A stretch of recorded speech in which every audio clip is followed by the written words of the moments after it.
Okay, here we go again. I've got some lights coming on my thing now, so hopefully the video should be working now. The microphone should be working. So the video's working. The light.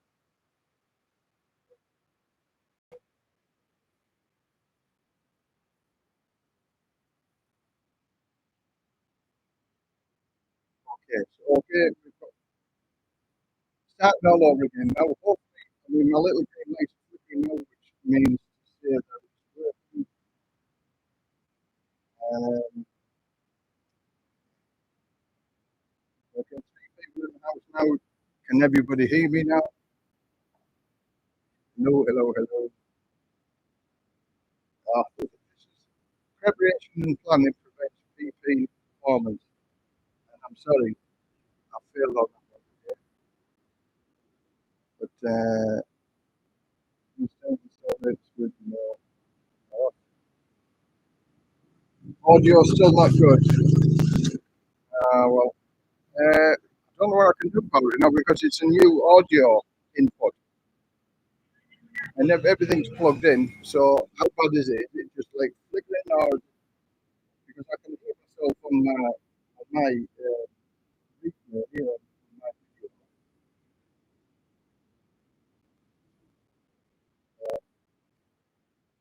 Audio still broken.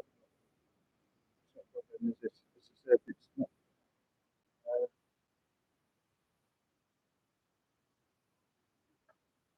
well, I've pressed all the buttons and I've got a little green light on to say it's working here.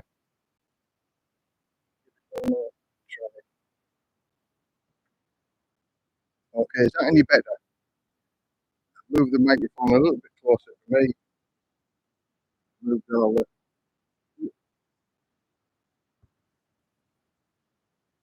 So the microphone's a little bit closer to me now. Is that any better? Hopefully it is. Yeah, I'll go back to your old setup. Yeah, it worked fine. Yeah, but as I said, it's the microphone really wasn't very good. So as other people say, I've got a Rode microphone, and as I say, I've tried that, and as I say, if it's not going very good, then it's not very good, is it? So it's like everything. It's a new year, new Christmas toys and things like that. So I got it for Christmas, and I've given it a try. And if it's let me down already, it's not a good start to the 2024, is it? So okay, so I'll move the microphone a bit closer to me now, so it should be working a little bit better. Fingers crossed. So for those people who've just come in, coming through a little bit better. Okay, well, as I move the microphone a little bit closer, we're only that far away from it now. It's a directional microphone, so it was maybe a little bit too far away, but anyway, we'll go from there. So okay, we go. We're a little bit late now, 4:03, and I said I was going to start at 4 o'clock. And so anyway, welcome everybody back to Retired and Living the Dream. Hope you had a nice Christmas and New Year. We certainly did, because we went to the holiday island of Corcud. And I'm going to do quite a few videos with regard to Corcud, because there was a lot going on there in the 11 days that we stayed there. So yeah, audio clearing up. We're a little bit crackle. Okay, I can only work with what I've got. I'll go back to the old microphone the next time that I do a live stream. So I do apologise for the crackle and the interference. But anyway, so Corcud, there's a lot of people have wrote in the comments that they found it a very, very quiet place, and it is, and it can be very quiet. But we stayed there for 9 days, and we extended our holidays by 2 days because we found our own little bit of paradise, and it was fantastic. And we're going to return. But everybody can hear the motorbikes though. And we're going to return back to Corcud in March because it was lovely. Hi, Farang Travels. Orton Paul in Thailand. Oh, they're cleaning up a bit crackly. Thank you. Mr. Who, welcome. So, yeah.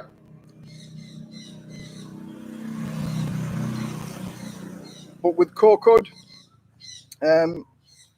oh, there was so many things that went on in Corkwood, not just for the holiday thing, but so many things that I've seen on a personal and safety matter. And yeah, you can hear the motorbike without the microphone. Why the Thai people have little scooters, 125s and 110 cc's, and want to make them sound like a Kawasaki 1300? I don't know. So, yeah. Can you see my comment, Les? Bill Simpson. Not as yet. Oh, good day, Les. How are you, mate? I've just seen it on the comments now there, Bill. Thanks very much. I'm having a great day. Thanks very much. Apart from a little issue with the setup, but hey ho, it's the start of a new year. Hopefully things will get better. Little glitches. That's what centre drives, isn't it? If it wasn't for the bad things that happen, the good things wouldn't feel so good, would they? So, okay, I've lost my thread. Safety issues in Thailand. For those people who are new to this channel type of thing, I deal with all sorts of things living in Thailand, visas, obtaining rental houses, buying houses, safety issues, and one of the biggest topics at the minute is Thailand safe, because there's been lots of accidents in Thailand over the Christmas and New Year period. There's been a number of deaths as well, sadly. There's been a lot of boat accidents down in Phuket way, and there was a fishing boat lost with 5 fishermen up where we lived, up where we went in Trat area. On the day that we went to Koh Kud, on the 24th, the authorities were asking small boats not to go out fishing because it was a little bit choppy on the sea. Now, Thailand choppy and North Sea choppy are two different things, you know. And for me, it didn't look too bad. And we went on the catamaran, which was very, very safe, and he didn't even feel any motions in the sea. But sadly, there was a fishing boat lost with 5 fishermen, and up to now they haven't found the boat. In Phuket, there was a bit of a storm, and a couple of speedboats got damaged, and a catamaran with 30-odd people broke apart. So Thailand hasn't had a good month with regard to accidents. There's been 256 deaths on the road of Thailand during the 7 days of madness, it's called, for the New Year period, and that's to do with speed and drinking and driving. The two normal things that happen every day in Thailand is speed and drinking and driving. Sadly, that's the way it goes in Thailand. I don't drink and drive. I always wear a helmet when I'm driving. But in Koh Kud, and I'm going to go through these on some of my videos that I'm going to be doing over the next week with regard to holiday of Koh Kud. And I would say a warning to those people who come to Thailand and think they can get on a scooter. It's a twist and go. It's so simple to drive, but if you've never driven one before, they can be dangerous. On sandy, gritty roads, you pull that front brake and you haven't got your wheels straight in line, and you're going to go off. And I've alluded to it a little bit on the video that I've just released about 2 girls. They were so looking for an accident. It was unbelievable. This guy was telling them how to switch the motorbike on, about the kickstand, you know, the revving, the brakes. Never ever been on a scooter before. And Koh Kud, the roads are okay. They're not too bad, but there's some steep hills in Koh Kud. And if you've never ridden a motorbike or a scooter before, that's not the place to start learning, because it is so. I just felt like going over and saying, listen, girls, please do not ride these motorbikes. But in Koh Kud, it's the 4th biggest island in Thailand, and it is, there's a lot of nothing in between the somethings, if you know what I mean. And as I said, I've seen so many potential divorces in Koh Kud, because it's, you know, you take your partner to a tropical paradise, which it is, it's beautiful, but it's long walks between A and B. Because once you've been in your resort for a few days, you'll want to go and explore a little bit, and there's not a lot to do outside your resorts or some of the places that you could. But I'm going to do all of this lot in the video. And so there was lots of people walking about, and then that's when they discover thinking, oh, I'll rent a motorbike. Sunday. noisy traffic. So then they think I'm going to hire a motorbike or a scooter because it looks very, very easy to do. And it is relatively easy to do, and it's not difficult, but it's not the place to learn to drive a motorbike. Because if you have an accident and you haven't got a license, and these motorbike renters will lend you the motorbikes whether you've got a license or not. It doesn't matter, because they know they're going to get paid, because you can't leave the island without paying any damage that you've done to the motorbikes. And of course, if you end up in hospital, your insurance isn't going to cover you for the accidents that you've had by riding the motorcycle. Super 8 Rescue, morning Les and everyone, good morning. Thai women have a lot of their Farang husbands bumped off in scooter accidents. Is that a myth, or is that lots of Farangs bump themselves off because they drink and they drive? They do it themselves. It's self-destruction. And again, that's one of my little pet hates, drinking and driving, because I've been to many, many motorbike accidents and car accidents through drinking and driving over my 30 years. Is it all pick on Les today with all the noisy motorbike, scooters and traffic? So, word of warning, do not drive a motorbike over here without a license, because your insurance is invalid and you will never ever be able to claim off your travel insurance for accidents that you may have on your motorbike. And you will end up paying for the damage done to the motorbike. Even if you just fall off and scrape it a little bit, they can charge you lots. Well, they can charge you whatever they want, because you have to pay. So, do your research before you go on these tropical islands. Oh, I've got no chance of being, my missus has just got up. She's talking to family in the Philippines. Not sure if you know this, but Filipinos are the loudest people. My wife, when she is in full flow, she's talking to a friend, she's quite loud as well. Hi from Koh Samui, Les. A bit of distortion on the sound, Les. Yeah, I know. It's a new microphone. I got a microphone for Christmas, and already within the first 10 minutes, it's not very good. So I'm going to have to do something about it. So I'll put it in the drawer with some of the other things that I bought over the years, and it will never see the light of day again for the next live stream. I'll spend a little bit more money and buy a top quality.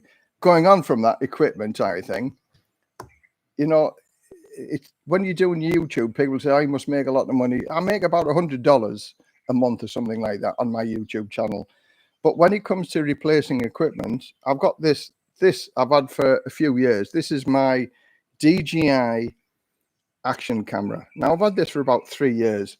But if you just look, the buttons, the little rubber seal. So it's no longer waterproof anymore now, but it's such a good camera for like vlogging and things like that. I'm going to get a new one of these. Now, a new one of these, or the 3 is what I'm looking for, is 12,500 baht. So that's a big chunk out of my $100 a month that I make on YouTube, going along with the subscriptions and that as well. So I'm trying to get this, I'm going to try and get this repaired, but I think I have to send it off to Bangkok to get repaired. But I tried to get it repaired in Pattaya, and I took it to a camera shop, and he butchered it. He absolutely butchered it. So I think it needs a whole new frame. But the little DJI cameras are fantastic. But again, that's another replacement. The microphone that I got was like £40. So I thought it would be a good microphone, but obviously not, because of the complaints that people have made. 40 quid for a microphone. Maybe it's a faulty one. Maybe it's a copy. I don't know, because I got it off Lazada. Who knows? Do you live next to Santa Pod? It sounds like it sometimes, doesn't it? It sounds like it's a racetrack. But we did have some like MotoGP bike rides. There was a big competition on here a few months ago, and you could do it for 3 weekends, because it was a big challenge cup type of thing. a lot of the scramblers whizzing round, but now that's moved somewhere else. It's quiet now, apart from the occasional loud traffic that goes by. Hi Les, Corsomet, nice island to hire motorbike, easy roads. Yeah, I mean, Corsomet, we live 30 minutes away from Corsomet, and it's a beautiful location. And again, hire motorbikes off. We hire them off the same lady every time we get off the ferry.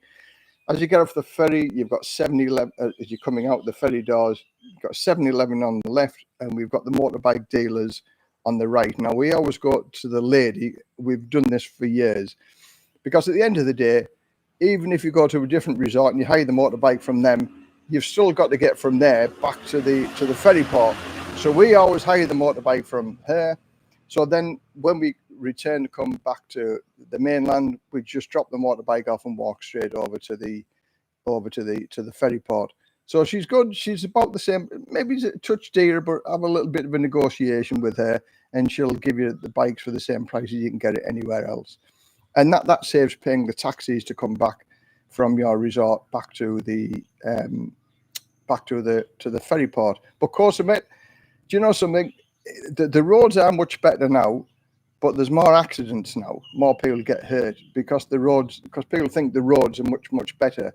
I remember going to Corsomet when the roads were like potholes and mud roads and like dirt roads, and there wasn't as many accidents then as there is now, because sand builds up on the road and people go a little bit too fast around the corners. Your wheels hit the sand and off you come. So, but Corsomet, you can do everywhere in a day in Corsomet on a motorbike. And when you hire the motorbike in Corsomet, it comes with full tank of petrol as well. So the price, I think, is about 250, 300 baht a day with a full tank of petrol.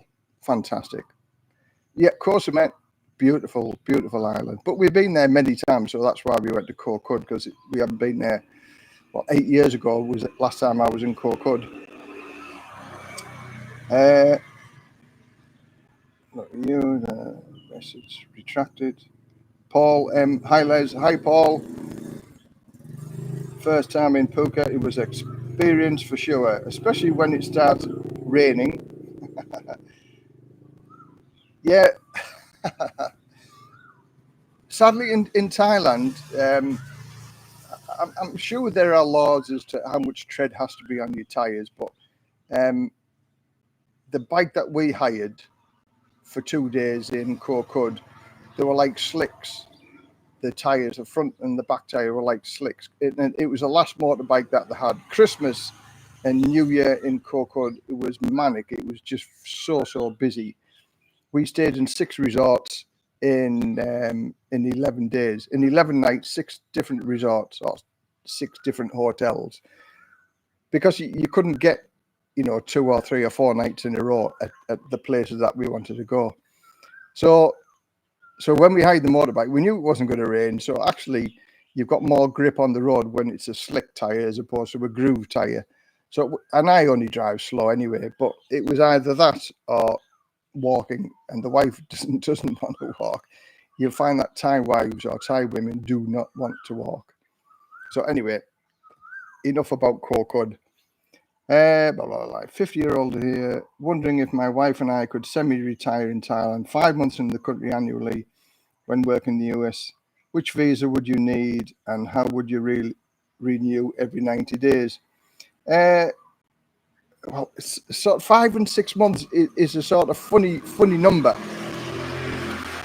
If Thai government are going to do what everybody's saying they were going to do, and they thought they would have done it before the new year, and increase it to a 90-day exemption on arrival instead of the 30 days as it is now, that would just make life so much simpler, and it would attract a lot more people such as yourself who only want to spend a few months a year here, like 6 months.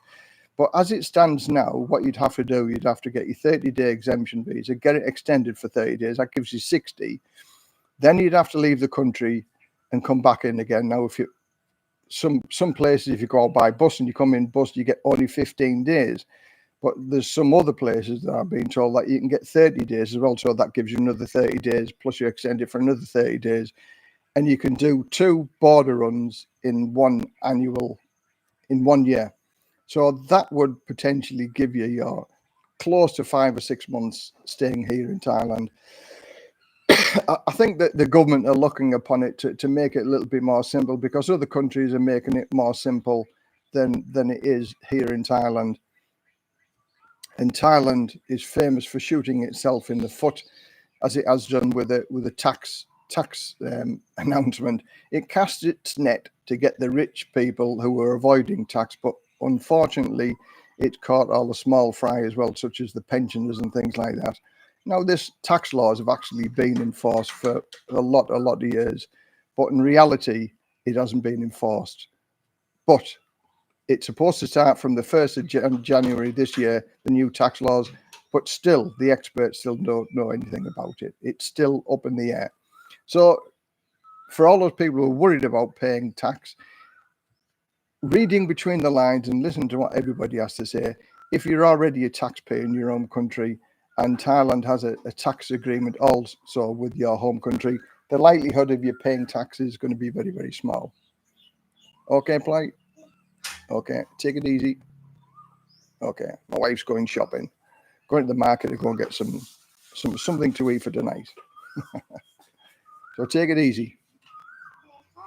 Okay. So yeah, but Thailand, has it put people off? Wow, so it has put people off. Those people who want to buy somewhere or want to rent somewhere long term, if they're even thinking about having to pay tax, then it's going to put them off. Of course it's going to put them off. So that's just the way it goes, isn't it? So yeah, in answer, there is ways and means of doing it, and you can do it, but it means a little bit of legwork and paperwork. But the advantage is living here for 5 or 6 months, which is fantastic. I remember you told a story about life advice and gave to an 18-year-old probably about getting divorced with a woman in a house already, so not getting a mortgage. I wonder what happened to him. Yeah, I'd like to know. He was actually 23, and I'll tell the story again for those people who. It's quite a funny story. When I worked for the fire service, in my last 10 years of being a firefighter, we were sat round the mess table and we got a new recruit on our station. Now, the station that I had my last 10 years at was a quiet station anyway. And we've all been in for like 20, 25 years. So we're all old firefighters, been there, seen it, done it, got the T-shirt, and just having a happy life because we didn't have to do a lot of training because we're all experienced firefighters. So then when we got told we were going to get a recruit, we all complained like, it means more work, more drills, more lectures, blah, blah, blah, blah. But actually, he was like a breath of fresh air when he came. So and it reinvigorated everybody. And we used to have chats around the table and that, and there was nine firefighters on duty at my station where we were at. And this young lad had been in for a few months, and a 23-year-old, and we were sat there having something to eat on the night shift, and he said, I'd like a little bit of life experience advice. He said, nothing to do with fire brigade, he said, but just general life, what's going on. And so I said, can I start? I'll start with this one. So we sat there, and I said, there's 9 people sat around this mess table. I said, 7 of us have been divorced. So I says, what I suggest you do is that you go and find your girlfriend, never get married, because if you get married, eventually you could lose your house, you could lose everything. Go and spend all your money, go and have some really, really good holidays. Wait until you're 40-year-old, then go and find the woman that's already got the house through divorce from another man. Then you'll save all them years of the mortgage that you're going to lose in the first place. So everybody laughed at that. It was quite funny. And yeah, I'd like to know what happened to him, but he went to the Scottish Fire Brigade. So once he went up to the Scottish Fire Brigade, I lost contact with him. So I don't know what happened with him. But invariably, he'll have listened to us. A young lad found a girlfriend, got married, and maybe he's going through the same divorce and saying, I remember what Les said at the mess table. Do you communicate with other YouTubers in Thailand? Yeah, there's a few people I talk to, not many, because when all said and done, we're all different. I mean, I haven't got anything in common with the Pattaya guys because they're dealing with Pattaya. I talked to a few of them, Trevor and ND Travels, Nick Dean Travels, and so I talked to Nick and Trevor. Life in Thailand, Ben, he's thinking about giving up his YouTube channel because he's finding it difficult to do. It is good. Spoke a couple of times to Ricky, but we're all different. We all have like different niches. I mean, my niche is people relocating to Thailand, but there's other guys I used to speak to get 10 or 15,000 views discussing which joint you can get a nice burger at in Pattaya.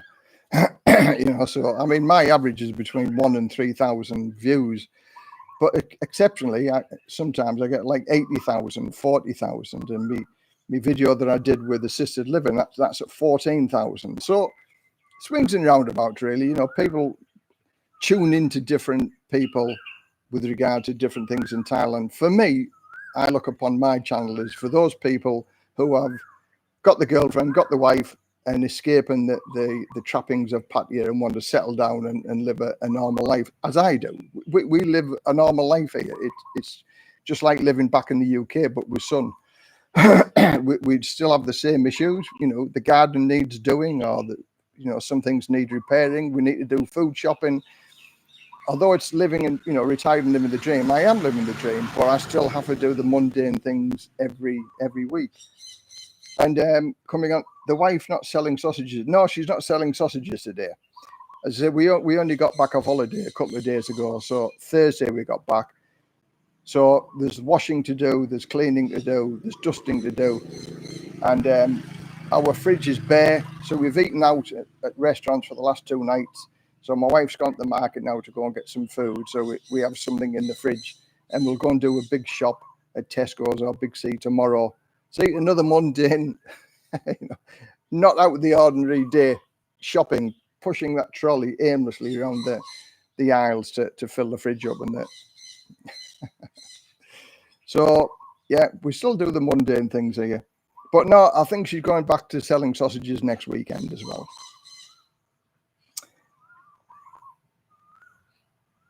Yeah, sat around the mess table having a 1-hour tea and toast break. All sweats, bed blockers. Yeah, it was good. The good old days. As I say, you could live for years off one big fire that you went to. And I think in my whole career, I only went to maybe 3 or 4 really, really big fires that you can sit and talk about all the time. But then the same old jokes come out when you get a new recruit. It's actually fun having a new recruit because it just gets everybody sparked up again. Then all the old tales come out and all the jokes come out. So do I miss it? Yes, I do. I do miss it.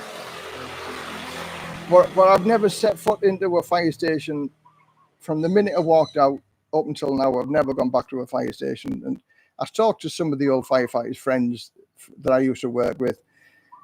But every year that they do a Christmas jumper in England, and they showed me the photographs. And when you look at they were all young men when I was in the fire brigade as well. We were all young men, and when we look at each other now, it's just like, wow, we've gotten older.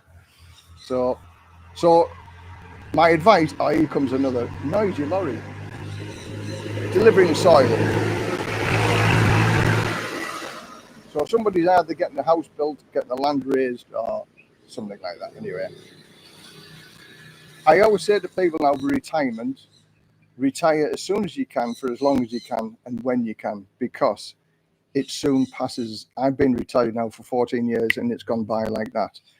And on Kokud, we walked to some waterfalls, and I'm not kidding you, it's like being a mountain goat walking to one of the waterfalls, and boy did my knees ache and give me jip for the rest of the afternoon. So, and I'm 63-year-old, I'm a little bit overweight, but at the end of the day, age comes to us all, and so does aches and creaks and groans and bones. And so do it as and when you can, as early as you can. Right, hi Les, I'm touring in Cambodia, Vietnam and Thailand on a motorbike over the next few months. Can we meet up for a beer in Rayong? Of course you can. No problems whatsoever. In fact, I've got quite a few meetups in January, but anybody's welcome to come and meet up and have a cup of coffee or whatever. I love that. I love talking to anybody and everybody, because everybody's got a story, and everybody that comes here, there's more probably more stories to tell for the people who come here to Thailand than anywhere else. Koh Kud, I was just talking to many people on Koh Kud. I love it. You know, retired people who want to live here. A Canadian guy I spoken to, John, been here for 3 or 4 weeks and he doesn't want to leave. In fact, he went to see if he could get his visa whilst he was over in Koh Kud. And he hasn't exactly got a visa, but he's got an agent to give him 5 months. How the visa agents got it worked out for 5 months, I don't know. But then after 5 months, he can go and get his visa. So it's a phenomenal place to live. I'm going to get some more water.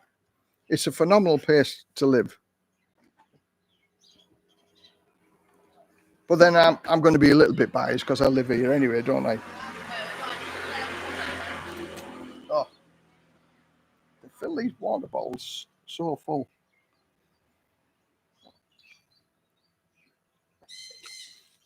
So, okay, let's have a look. Good morning from San Francisco. It's 1 a.m. here. Wow. Great to catch up your live. Wow, 1 a.m. in the morning. Thanks very much for joining me in San Francisco. How's the weather in San Francisco now? Because I don't know whether you caught me, but I helped a girl called Kelly move from San Francisco over to Thailand. She felt unsafe in San Francisco, and she'd never ever been to Thailand before, but she pulled the trigger and actually moved from San Francisco and moved over to Thailand. And although we don't keep in touch, I've heard that she's more than happy still living here, and she feels much safer living here than she did in San Francisco. So I'm about to do the same, Les. Off to Tesco soon. I don't like shopping on the weekend. We don't go to the shopping malls. We don't do the shopping on the weekend because it's just full of people. So Monday to Friday, we do everything on a Monday to Friday. And we're going to go to Rayong, and I'm going to go look for a new camera in Rayong. So the camera shops, 12,500 baht. But it's a fantastic piece of equipment. Getting old is a blessing. I know many that haven't made it, and me the same. So that's why I always have a positive outlook on life, even because I've seen so much death and tragedy over my years. You know, I agree with you 100%. Every day is a blessing. Every day that you're still alive is a blessing, because we all know how much money we have, but none of us know how much time we have left. And that's one thing in life you can't buy, is time. For those people who are thinking about retiring, and it's the OMY syndrome, one more year, make it this year. Don't make it next year, because there's always a way of making money, or stretching your money out, or living here in Thailand, or even again another South Asian country. You can make your money spin out. So maybe you don't need as much money as what you think you need to do, but retirement and living a good life is more important than having zeros in your bank book. I know people here just live on the state pension of £800 a month, and they live a good life, a far better life than what they could do in the UK.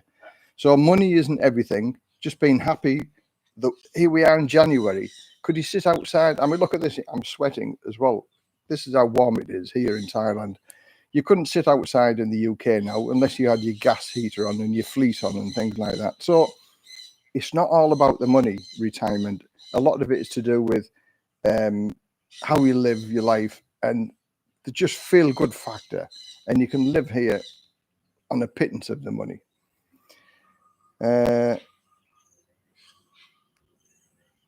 Got to go now. Let's see you at the big one. Okay. See you later, Mr. Who. Thanks very much for joining. Yeah, we feel really safe here. So yeah, as I said, it's sad. I mean, the whole world is looking unsafe. I watched the Sky News type of thing, you know, and the demonstrations that are going on in London, the demonstrations that are going on in Paris, and in Germany, the whole Western world is becoming unstable. Where here, it's just like, wow, it's calm, collected, and not much trouble. Crime rate is very, very, very low, and it's like that, the complete flip over as to where I used to live in England. Anyway, icy cold in the UK, but sunny in Bognor Regis this morning. Bognor Regis, yeah, I like Butlins caravan place in Bognor Regis. That's my impressions of Bognor Regis. It was the Butlins, and I enjoyed it because we had the kids in the caravan in Bognor Regis. But for me, I don't mind the cold as long as it's blue skies and sunny.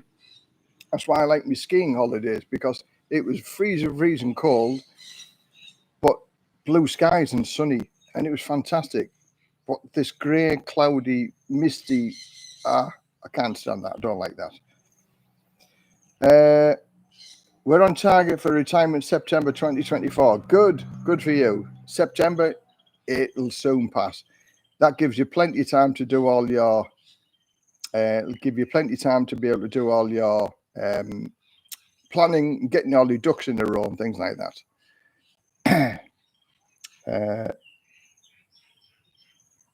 I'm sure I could live very happily on £1,000 per month in Udentani. Very much so, yes, no problem. Again, in Rayong, I say the guys that I know, two guys that I know, they're living on the state pension of £800 a month.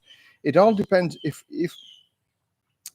for instance, if I lived at my wife's farm up in Karat, Nakron, Rakashima, my wife doesn't owe any money on a house, and she lives on a farm, and she's got farmland and things like that. So I could live there for, well, there's no mortgage to pay.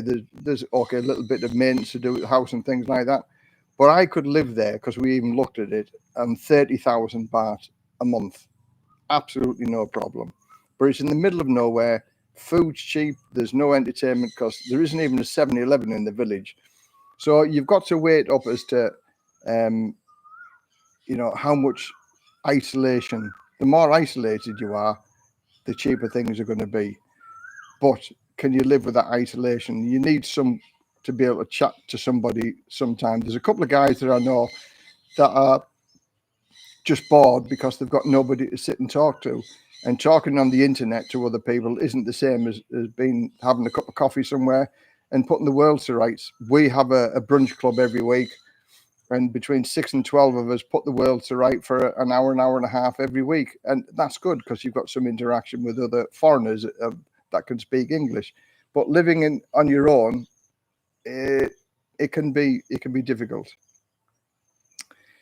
Protests in Bangkok a lot, yeah, but it's not as violent as it is getting now in the capital like of London. I mean, for instance, is it Nigerians or something like that, actually had batons and sticks and weapons and attacking the police. They were attacking the police in London. And what sort of signal does that show to all the other people?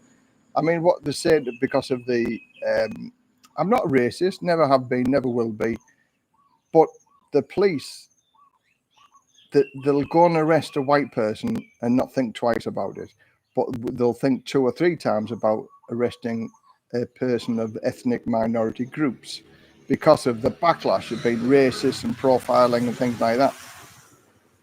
In England, crime pays at the minute, and it's a bad thing, because people see that crime pays, and people, it's like everything else. He gets away with it, I'm going to get away with it. I think it's between 1% and 5% of crimes of petty theft and things like that is ever solved. That's 95% of the people getting away with it. Anyway, you sound a little crackly. Yeah, I'm just. It's a new microphone. I bought a new microphone. I mean, it wasn't cheap. It was 40 quid I paid for this microphone as well. And this is the first time I've used it. But people are saying I sound a little bit crackly with it. I'm sorry. There's nothing really I can do about it at the minute. So bear with me. I appreciate anybody that's not happy with the sound quality. But what I'm going to do, I'm going to play the sound back on the live stream rerun, and I'll see how bad it is. And I'll just put this microphone in the drawer somewhere and retire it. Been out once, and it'll never ever come out again. I'll go and buy a different microphone, because I got it off Lazada, and it might be a copy of the original one that I was actually looking for. Who knows? But things like that do happen. Hi, David. Hello there, Dave. Hi, Les. Dave from Chiang Mai. All good here and warm like you. Just rented a Forza. Looks like I won't get done. Won't get down till March. No problem, Dave. What do you think of the Forza motorbike? It's a beast, isn't it? The Forza 350cc motorbike. I like the Forzas. It's sort of a bigger version of the PCX, and yeah. But even Dave, Dave, I'm just talking to there from Chiang Mai. When he first came, he hired a little scooter, and I'm sure Dave will put in the comments is that how he's used to riding Harley Davidsons. From a Harley Davidson to a scooter, there's a big difference. Even Dave was a little bit unsteady because of the brakes and the twist and go. And if you've never ridden one before, it's difficult. But if you're riding a motorbike, at least you've got some semblance as to how to drive it. But some of these girls that were on Coco have never ever been off a push bike, let alone on a motorbike. So crazy. Keep up with the positivity. Always positive, mate. Always positive. Glass is always half full, and that's how the way it's going to be. I'll be living in a quiet village in Udon, but we've never alone. The family are always around. Everybody wants to stop and chat. I love it. Great.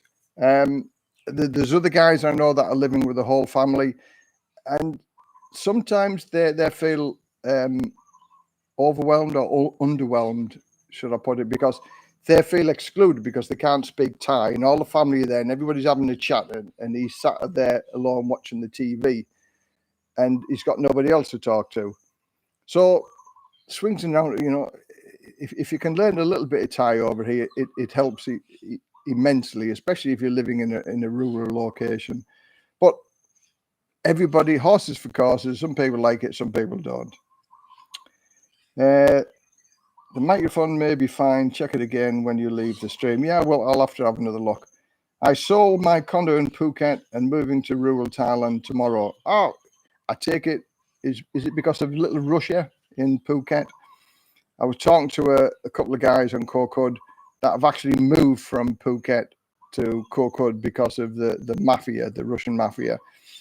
And I've got to say, on one of the beaches that we were there, we got overrun by the Russians, and they imposed their music onto everybody else.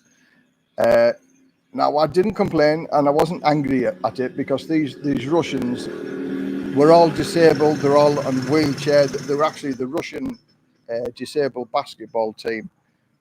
So everybody's entitled to have their happiness, and these guys, sadly, that were in the wheelchair, paralyzed and things like that, and they had the carers with them, and I've got to say the carers did a phenomenal job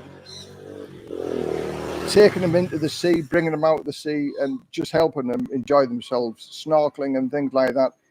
The team that worked with these disabled people were, in my opinion, top-notch people. But it was a tranquil place, and everybody was there for the quietness and just listening to the waves lap. And then when the Russians came, they put the music on, and everybody had to listen to what the Russians were listening to. There was about 20 of them, and we asked the management, and they said, "Oh, they're here for 2 days. They're coming here for 2 days," and we seen people leave, because once they found out there for 2 days, they just went, because they were noisy. And they played the music loud, even though the management went and asked them to reduce the music. It did for a little bit, but it came back up again very, very quickly. But the Russians, the majority of people that I talk to about Russians, that they are very loud, and they're very possessive, and they're very, it's my way or no way. So what does other people think of that? OBS might be OBS. No, this is coming straight off YouTube. I don't use the OBS, things like that. Because to be honest, I only expected to do maybe one live stream a month or something like that. But it's quite popular and people want to, to talk more and ask the questions.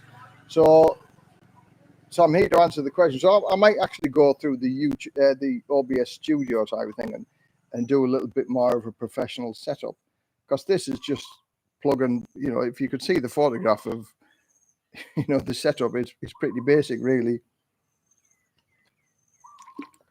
But it's nice to be sitting outside and doing it as opposed to inside. Okay, we are a soft touch nation in the UK, so frustrated police forces have no power. I know, we're looked upon that as well. And I think there's going to be lots of trouble in the near future with all the people that are coming across. I mean, like now in where is it? Down south somewhere, the government have taken over 100 apartments at £1,400 a month rent. 100 apartments, I think it is. They've just been rented, Farnham or something like that. I've just seen on the news. And the residents are fuming because there's a housing shortage and, apartment shortages for everybody because it's sort of out of reach. And these are 2-3 bedroomed apartments, luxurious apartments, and the asylum seekers are going to be housed in there. I know we've got to house the asylum seekers here, there, and everywhere. But when you see some of the people living in mouldy houses and complaining about it, and the council don't do nothing about it, and the landlords don't do anything about it, but I can see the anger and frustration that people get that these people that have come to England, illegally, are getting put up on the top-notch hotels, and I could talk all day about that, but I don't want to go down that rabbit hole because I could just do a whole new video just on that itself because I've seen it. Let's have a look. Well, yeah, I know how big you are, but you look as if you've lost a few pounds. I've put a few pounds on, and I'm going to come across that in a minute because I've got some things to show people. And yeah, for me, all my life I've gone up and down in my weight, and I've found for me the keto diet is probably one of the best diets I've ever been on because it's so easy to do. And Christmas and New Year, I've enjoyed it. Normally, I only eat one meal a day, but as we've been on holiday, I had the breakfast, the lunchtime, and evening, and a few beers along the way as well. So yes, I have put weight on, and I am going to start the keto diet again now that we're back to normal. But I'm sure a lot of my subscribers as well will have suffered the same. They'll have all put a little bit of weight on, and everybody, so many get fit, gymnasium and things like that. It's January and everybody starts in January. So I'm going to jump on that bandwagon and say that I'm on the keto diet, and if anybody wants, because I've done the keto diet and I lost 20 kilos on the keto diet. That's how easy it was. And I have a trigger figure of about 5 kilos. Once I get to that 5 kilos, then I'll start the keto again and come back down again. People say I do more exercise, eat, watch what you eat. I like eating my food. I like to eat whatever I want to eat. I don't want to say I can't do it. So my penance is that I have to lose some weight every now and then. And I don't mind it because the keto diet, for me, is a wonderful diet. So what I'm going to offer on here is a little bit of, for those people who want to be able to do the keto diet, what I did, because I lost 20 kilos on the keto diet, I've done a number of ebooks. So what I'm going to do, if anybody wants one of these, 3 ebooks, it's $3, $1 for each ebook, and that's buy me a coffee, and that's the minimum payment you can pay is $3. And I'm going to offer you a number of different ebooks, $1 each, for like that one there, the Keto Air Fryer Cookbook. It's got loads of recipes in there with regard to keto diet. The Keto, a lifestyle, not a diet. An absolute brilliant book, that you can read, and it tells you all about the keto. 30 keto meals. in 30 minutes. Loads of different things. 5-ingredient keto cookbook. Now I have all of these because I did the keto, I did it in a big way, and I bought many books, and I've done a few ebooks myself with regard to the keto diet. So if anybody wants any of these, it's $1 a piece, so you can get 3. And I'll if you email me, then I can give you a list of all of the books that I have, and then what I'll do, I'll send you the 3 books or the 3 of your choices for free. I'll send them for free. If you enjoy the content from them, then you can buy me a coffee for $3, and I'll send you the link for that. Buy me a coffee. So if you don't like it, you don't even buy me a coffee. This is how confident I am that it's well worth the $3. 3 different keto books that you'll get $1 each type of thing. And I'll put my email address on there. Right. 58 at yahoo.com. Right, so that's my email address, lesliepearson58 at yahoo.com. Now, don't be afraid that you're going to be bombarded with sales pitches and things like that. I don't do things like that. I deplore spam emails and things like that. I'll get your email, I'll send you the books, and I'll send you the link for the buy me a coffee. I don't sell emails. I don't do anything like that. I don't do email marketing. I absolutely hate and detest people who do things like that. When I subscribe to it, I just get bombarded with emails, and you unsubscribe, and there's another way that they send it, and I hate all of that lot. So you will not get any of that at all. All it does, it helps me, recoup a little bit of money type of thing for all the work that I've done. And if it helps you lose a little bit of weight on the keto diet, because it is a fantastic diet, I lost 20 kilos, which is a fantastic amount of weight, and it's easy to do. And for those people who live in Thailand, it's like eating Western food again. And majority of people who live in Thailand miss the Western food. So if you do your keto diet, you're in control of what you put inside your mouth. And eventually, with the keto diet, doing the intermittent fasting 1 day a week, one meal a day, you lose the weight so easily, and you don't feel hungry. The first week is the most difficult, but after that, it's brilliant. Losing weight is easy, just don't eat too much. Yeah, exactly. But if you eat the wrong things, which I did, because the Thai food, they always put sugar in everything. And if you eat rice is full of carbs, cakes, pastries, biscuits, alcohol.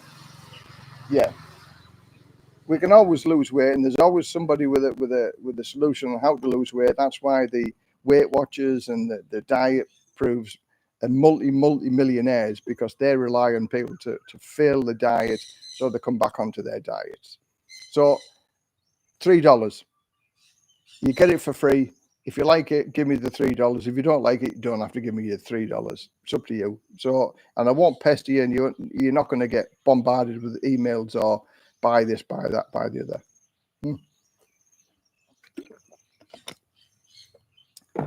And that will help me out as my channel, because I don't ask for subscriptions. I don't have a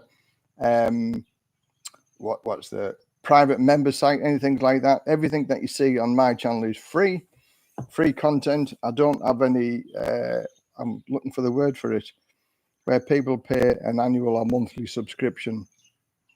Can't think of it. There you go. Can't think of it. So everything that I do is free, and that will go towards buying a new camera for me, if you want to go down that route. Also, if if anybody wants a retirement and living the dream mug, they're 300 baht, but I can only post to Thailand, because the post will not post these outside of Thailand because of fear of breakage and things like that for anything to do with ceramics or glass. So I can only post it to Thailand, sadly, because there was a few people who wanted them from America and Canada, but Thailand Post won't post anything glass or ceramic. And I asked my wife to ask them how will they know, and they said that they'll X-ray it. They will X-ray it, and if it's glass or ceramics, it'll just be returned. Oh, right. Okay. Question is it worth paying for fast track immigration when arriving at Bangkok airport? No. Why?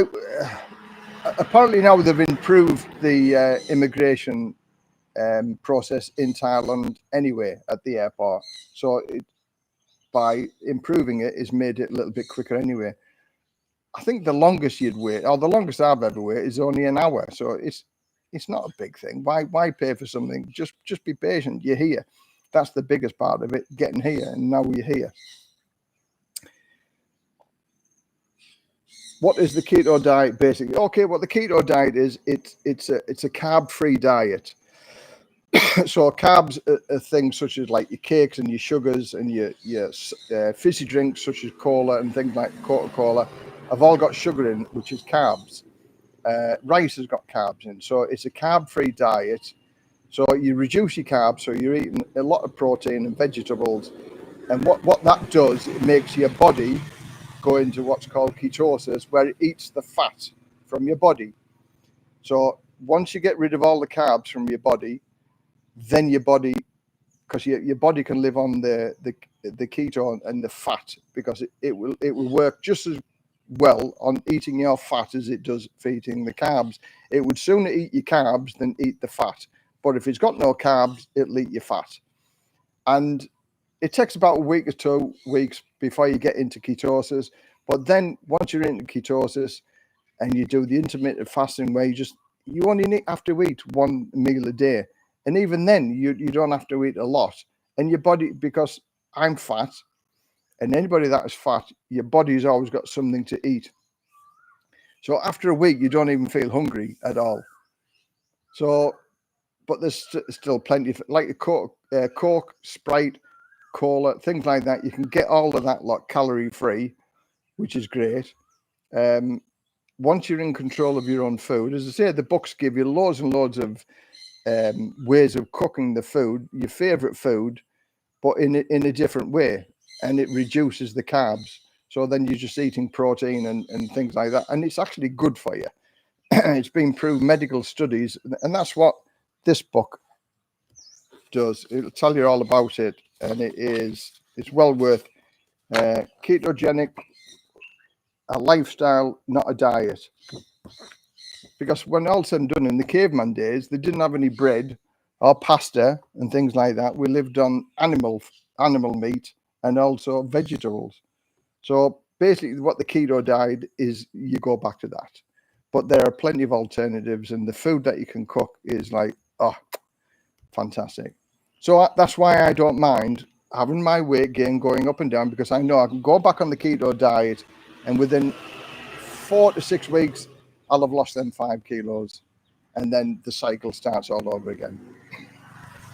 But that's just me. I've had weight problems all my life, and it's never, ever going to change. I hate doing exercise. I hate going to the gym. So, and, I hate not being able to eat whatever I want to eat. So that's my penance, that I have to do the keto diet every now and then to control my weight. But in my mind, it's a small price to pay. Diet advice from Les. Thanks, Les. Frank Travels. Okay, no problem. What was the life expectancy of a caveman? Well, I don't know. What's the life expectancy for somebody that's obese and overweight? Again, in my days in the fire service, in my last 10 years, we were getting called out to obese people. I won't call them obese. Sounds offensive, and we used to call them obese, but it sounds offensive. So we call them bariatrics, and that's what the terminology now is in England is a bariatric, somebody that's grossly overweight. And we were getting called out 2, 3, 4 times a week to help move these bariatric people up, between 30 and 40 stone, because family members can't move somebody, that sits in the chair or gets out of the bed or moves around the house. So they called us the fire service, and we were going around helping people. And eventually we were getting that many calls that we actually started charging, certainly the nursing homes and the hospitals, money to go around and help them move. And that's when them number of calls stopped, because nursing homes on the night time, they have to reduce staff anyway. So if somebody fell out of bed or something like that and the nursing staff couldn't cope with it, they used to call the fire service, because it was classed as a special service, and we used to go along and help them put back into bed and things like that. But the bariatrics, wow, you know, the whole Western nation has become very, very overweight. And being overweight is a massive, massive problem for the health industry and everybody. So yeah, the caveman life expectancy was probably longer than somebody that's very overweight and obese and as a bariatric in the Western countries nowadays. Low-fat, healthy carb diet is the way to go. Lots of healthy grains, beans, and pulses. Not all carbs are bad. Exactly true, yeah. Yes, donors, etc. are bad, but brown rice and oats are not bad. Well, I don't like brown rice. I don't like brown rice. You know, and bread is just full of sugar. The bread is just full of sugar and high in carbs as well. But again, that was one of my favourite breads, French sticks and things like that. I had a lot of bread whilst I was on holiday. Oh. But a week or so, and I'll be back to eating normal. Donuts, yeah, I had a number of donuts. In fact, my midriff is a bit like a donut, just like a rubber ring. Keto really good. Just have to monitor your health closely and not go back to the consuming daily calories when you come off it. You need to slowly move calorie intake up. Yeah, exactly. You know, it's like everything else, you know, in moderation. I don't eat a lot of cakes and biscuits and sweet stuff normally, but when I'm on holiday, I just did what I want to do. And like, I'm not a big beer drinker anyway, but there's a lot of calories in beer. But on the keto diet, you can also have alcohol. Red wine is low in carbs, so is spirits. You know, low in carbs but very high in calories. So my drink of choice whilst I'm on the keto diet is Sangsum, something like that. It's like the Thai whiskey or the Thai rum, I think it is. But that's quite nice with Diet Coke. So it doesn't mean to say you have to give up alcohol for those people who like the alcohol. But if you're drinking Leo and Chang and Singers, they're very, very high in carbs and sugars. But let's face it, you know, we all have our choices, so that's what we have to do. My weight loss began this Christmas. I gave up drinking beer. Yep, as I said, that Christmas and New Year is the worst time to diet, really, isn't it? Because you know the temptations are just there everywhere. So we've got 40 people in the house and only 24 thumbs up. So if anybody's liking it, give me a thumbs up. It all helps the YouTube algorithm. I'm going for the 10,000. I was rather hoping I had the 10,000 subscribers before Christmas. That was just a little milestone, but I got to just over 9,000 subscribers, which is good because we're getting up there. And so what am I going to be doing for this year?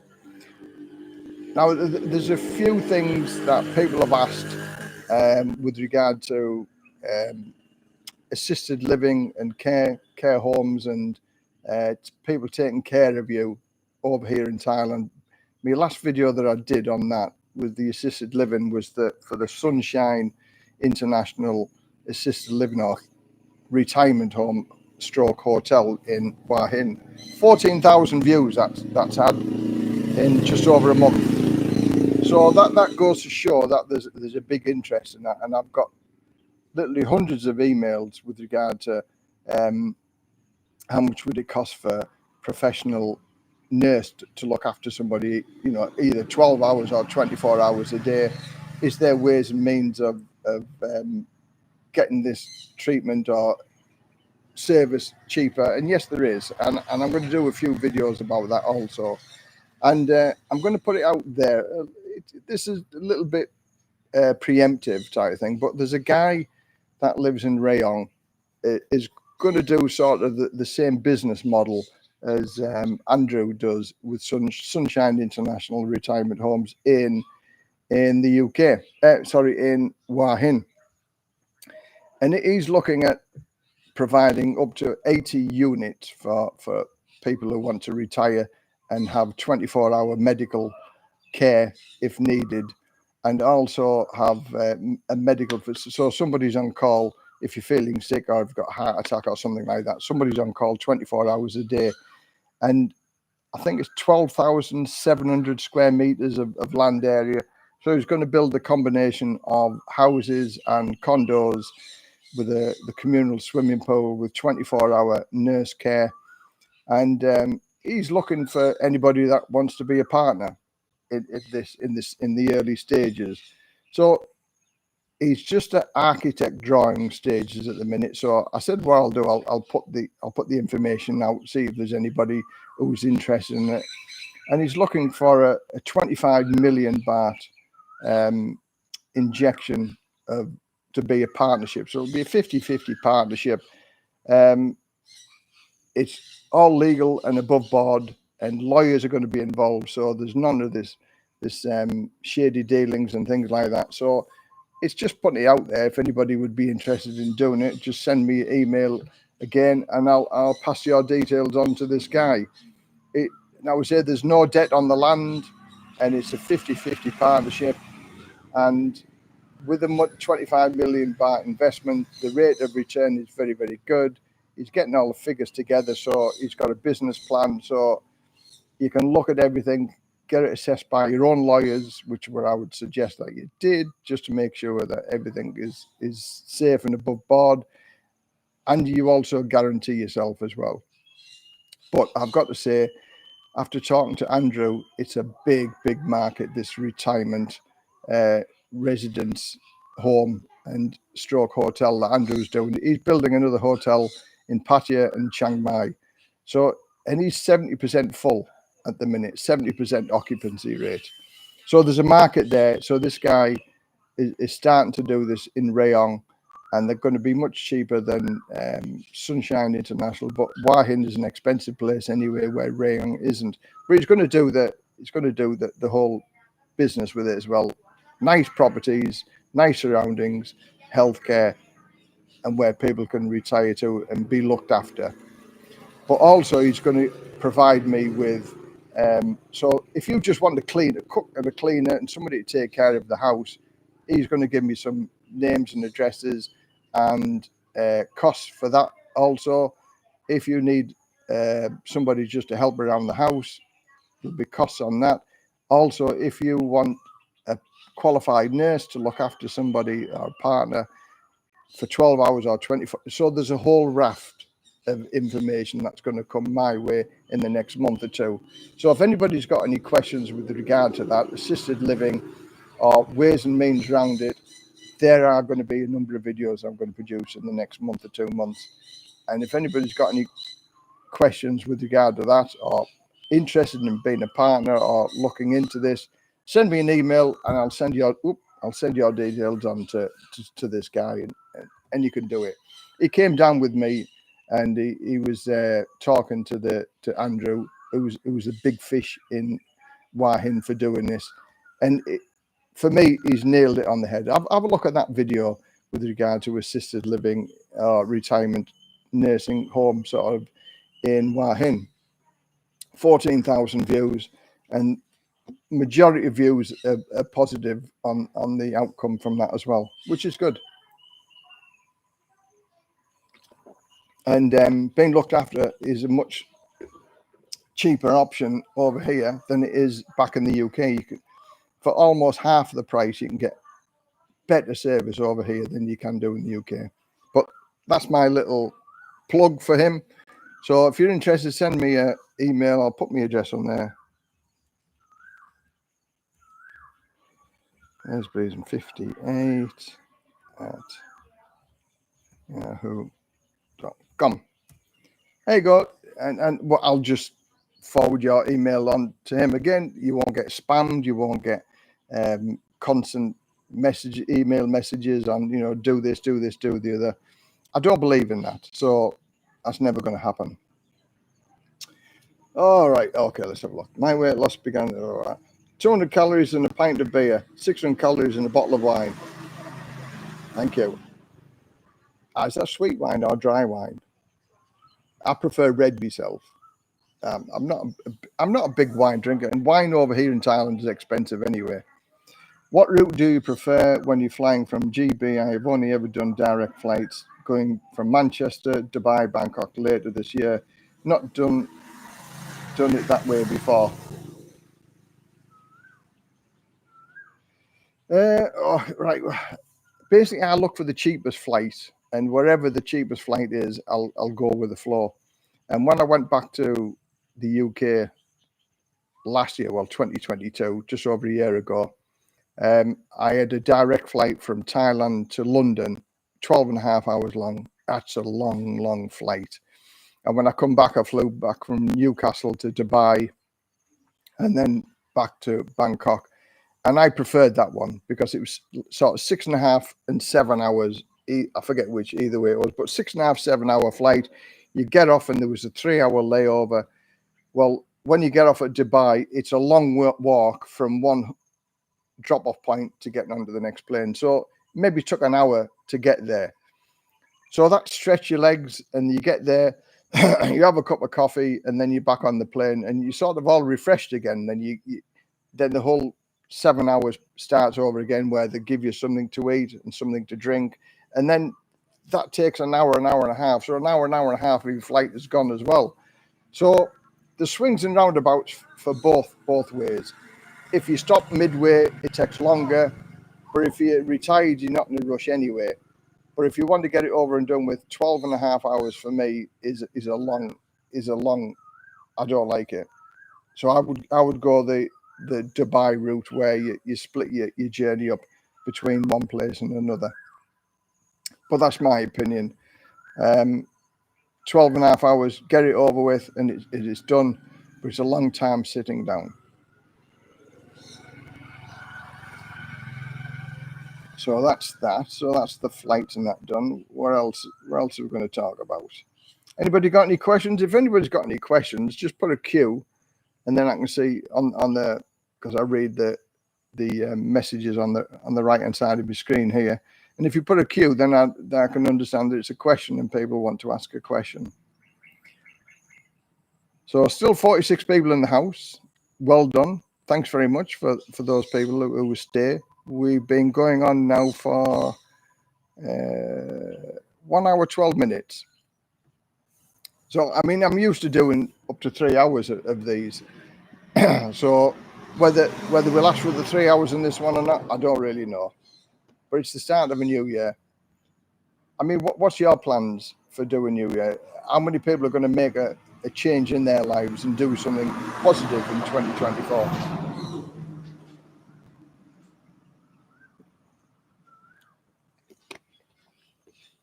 Because some of the people that I met in Kokod are disillusioned with everything that's going on, and they want to make a change in their lives.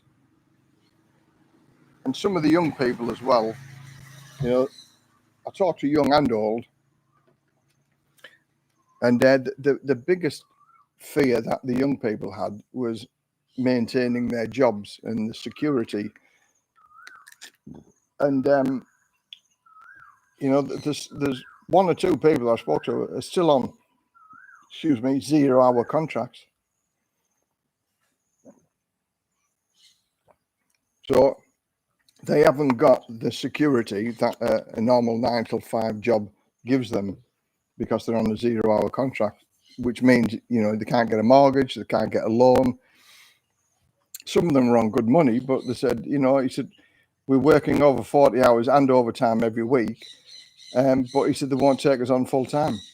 So because it's easier if you're on a 0 hour contract to just finish here and you just walk away, and then there's no severance pay, there's no holiday pay. And so actually the firms are winning that way. Question: why isn't solar panels used more in Thailand? I can tell you that because the electricity is so cheap here. I use solar panels. In fact, I've done a few videos with regard to solar panels and my backup system. My electricity bill last month was, I think, 549, about 13-14 pounds was my electricity bill last month. So, and that's because I use solar, and that saved me two pounds. You know, so 100 baht it saved me in my electricity consumption, which isn't a lot, is it? But it's still, a percentage-wise, it's still quite a large percent. And the electricity is so cheap over here that it doesn't warrant solar power. But I do my solar because I like the solar panels, and I like to have a backup plan. So when the electricity does go out here, we still have fans, we can still have the TV, we can still have the internet, and, you know, we can have the fans running in our bedroom all night, if so be, if the electricity goes out. Because last year, in the hottest part of the season here, the electricity went off all night. So we were absolutely roasting in the bedroom side of things. My wife came out and had a shower with the hose pipe outside just to try and cool things down. So I said, we'll never have that again. We'll always have a backup. And the solar power that I did, and I've only got 280-watt solar panels, and that now supplies, we've got 3 lights coming outside that works off the battery, and the solar panel charges the battery up every night.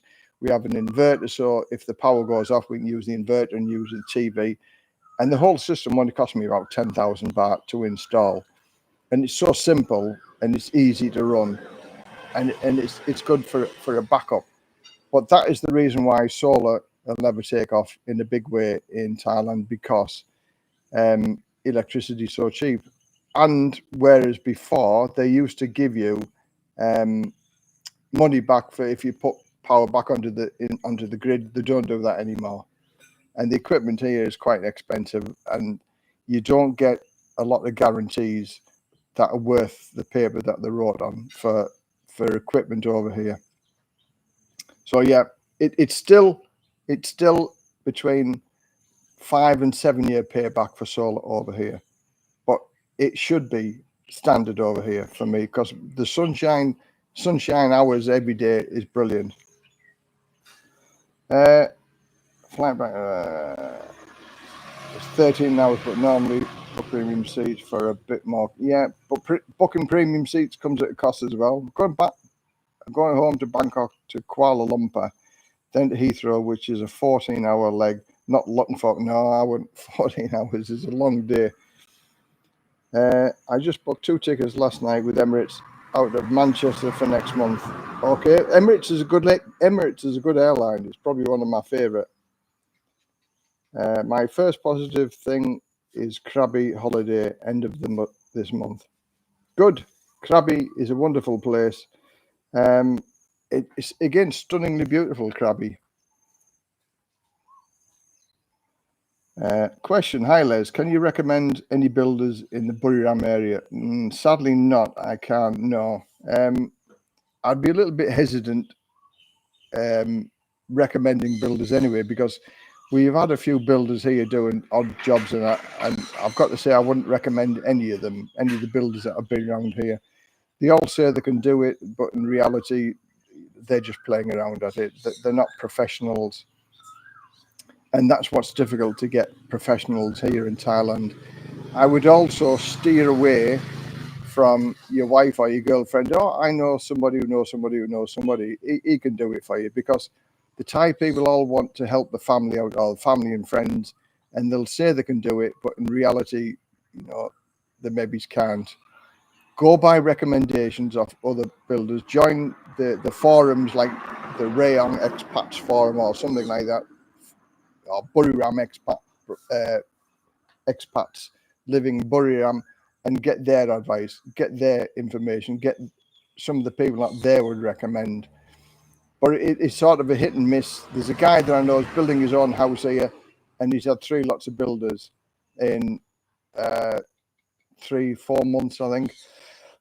They said they could do it, but just looking at them, he just says they just don't know what they're doing. They're sort of doing it with the Collins DIY manual, like, oh, you dig this hole, you join that together. He said they just didn't look professional at all, so he got rid of them. And he said the wall's like a snake, it isn't straight. They didn't use any string lines.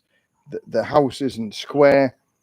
So the second team that came in sort of rectified all of them lot, but they were just being cheeky. Once they got the build, then they were saying, oh, we want more money because we have to do this. We want more money because we have to fix this. We have to fix that. We have to fix the other.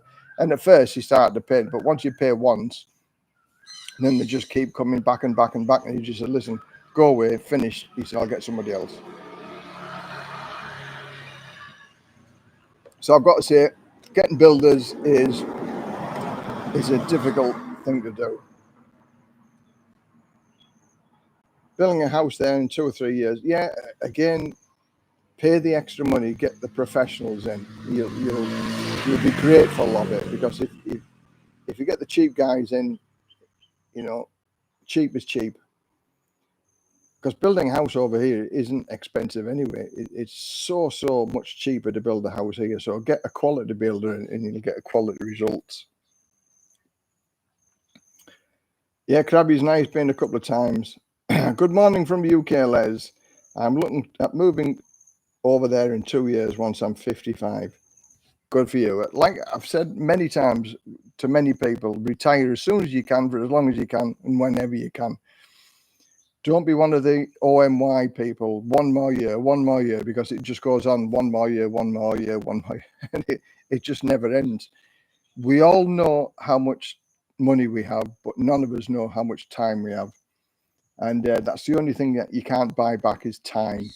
So I'm 63 now, and I've got to say, we were looking around the waterfalls in Kokud, and some of the trails that we went down, you had to be like a mountain goat. And boy, did I suffer with going up and down this walkway, because it's very steep, hurts the knees. I'm not the most healthiest guy in the world now, but 63-year-old, but at 55, you'll do it, no problems. But the older you get, the more problems you get health-wise and joint aching and things like that. So good for you. 55, it's a lovely age to be able to retire. Do it when you can for as long as you can. And congratulations and best wishes on moving. Gives you also plenty of time to put all your ducks in a row. Been going to Thailand last 8 years, 2 to 4 times a year. Yep, good for you. So which part of Sai Fergie? So which part of Thailand do you like the best? Or have you been all over the place, or is it all about the same? Joe Ford, my gas and electric bill in the UK is around £600 a month in the winter months. Woo-hoo-hoo. Wow. People live on that amount of money over here. As I said, the UK pension's about £800 a month, and I know guys who live over here on £800 a month and have a good life, a good, happy life. £600 a month just for gas and electricity. Wow. Paul in Asia. Hi, Les. Hello, Paul. My monthly electric bill here in Chiang Mai was 500 baht, which is about £11. Another 500 baht, one good one for you. Yeah, I was about 5 or 6. It's never, ever been, in the 7 years we've lived in this house, it's never, ever been over 800 or 900 baht. Certainly never, ever been over 1,000 baht. But I'm fortunate because my wife doesn't like the air conditioning. It's the air conditioning that drives your bills up here. So we just have 2 fans in the bedroom, and the fans are only 40, 45 watt each, so 90 watt going all night, as opposed to an air conditioning unit, which is probably treble, quadruple that. So I've got used to living without the air conditioning and having the fans, and I find it is okay. It takes a little bit of getting used to, but if you have a well-insulated house to stop the heat coming in the first place, your house can be pretty cool anyway. But I'm doing more about that this year, because I'm going to put roof ventilation fans in, and to try and suck all of that excess heat out of the house before it gets in. But that's my plan. That's my plan for 2024 is carry on doing me DIY little things and improving where we live. And of course I do it on YouTube, put my things on YouTube. My water filtration system, I've had a few little issues with that, where the tanks ran dry, and then I didn't know about it until the brown sludgy water comes out of that, but I've fixed that, and that'll be another video. And it's such a, I've got to say, it's not my invention, somebody else on YouTube. Google is my friend on YouTube. When you look at other people's, and it's such a simplistic idea, and I think it cost me 250 baht, and now I can see every day where the water level is without actually putting a sight glass in, which is only going to go green anyway with the algae because it's in the daylight. It's such a simplistic idea, and it works. It works. And now I can see every, because a couple of times you have to go and push the tank to see if there's any got any water in, and then when it had no water in, you have to change the filters. But now I can tell whether it wants the filters changing or whether it doesn't. Simplistic idea, but that's another video to come. But I enjoy these simplistic ideas, and they all work. Looking good for 63. Look 20 years younger than when you went back to the... I feel 20 years younger. And I've got to say, since I come back from the UK over a year ago, well, it's actually... it's not quite... I arrived back in this country on July... we've got a dog in the next land. Yeah, I arrived back in this country on the 14th of January, so I was still over in England this time last year. And for the 9 weeks I was in the UK, I was ill for 3 weeks of them 9 weeks, and I felt better the minute I stepped off the plane in Bangkok. And I've got to say, touch wood, I've never been ill since I come back from Thailand, and I feel marvelous. The sunshine helps, the feeling good. It does. It just makes you feel persona. And thanks very much, 63-year-old. Yeah. Long may my another 20 or 30 years go, and still have my health and vitality and a positive outlook on life. Yeah. Been all over here. I have a partner of 6 years. We're building a house in Nakhon Sawan. Okay, good. 6 years, going strong. We're into our 8th year this year, me and Ploy. So 8 years have been together in July. July the 2nd, I met her on my birthday. So good. Everything's going diddly squat. Love it. Did I buy the solar panels in store, or I bought everything off Lazada? Lazada is my friend here. I like Lazada, and they're actually cheaper on Lazada than you can buy them at the store. And I mean, these lights there, I've got like little floodlights along there on every column. I've got a floodlight, and I bought them off Lazada, and they've been up there for over 2 years now, and they're still light. A good light for 10 hours a night, and they were only cheap. And you can buy the same light in Thai Watsudu and Global, and you still only get a year's guarantee with them, and they're double the price. So Lazada is good, and I've got no complaints with everything that I bought off. Well, okay, there's a couple of things that I bought off Lazada, like this microphone for one. I think it's a copy of the original, and I've been charged original price for a copy. But hey ho, I've got to say, Lazada is good, but it's cheaper to buy off Lazada than it is to buy them from a store. Okay, did you buy this? All right, great topic regarding eating in Thailand, Les. What food can you order when eating out, or from street food vendors when living on keto? Now, keto is in Pattaya and Bangkok. There's keto restaurants. Now, I went specifically looking for keto restaurants in Rayong, and there was a couple listed in Rayong for keto restaurants because I was going to do a vlog on it, because I knew I was going to go back on the keto when I came back after Christmas and New Year.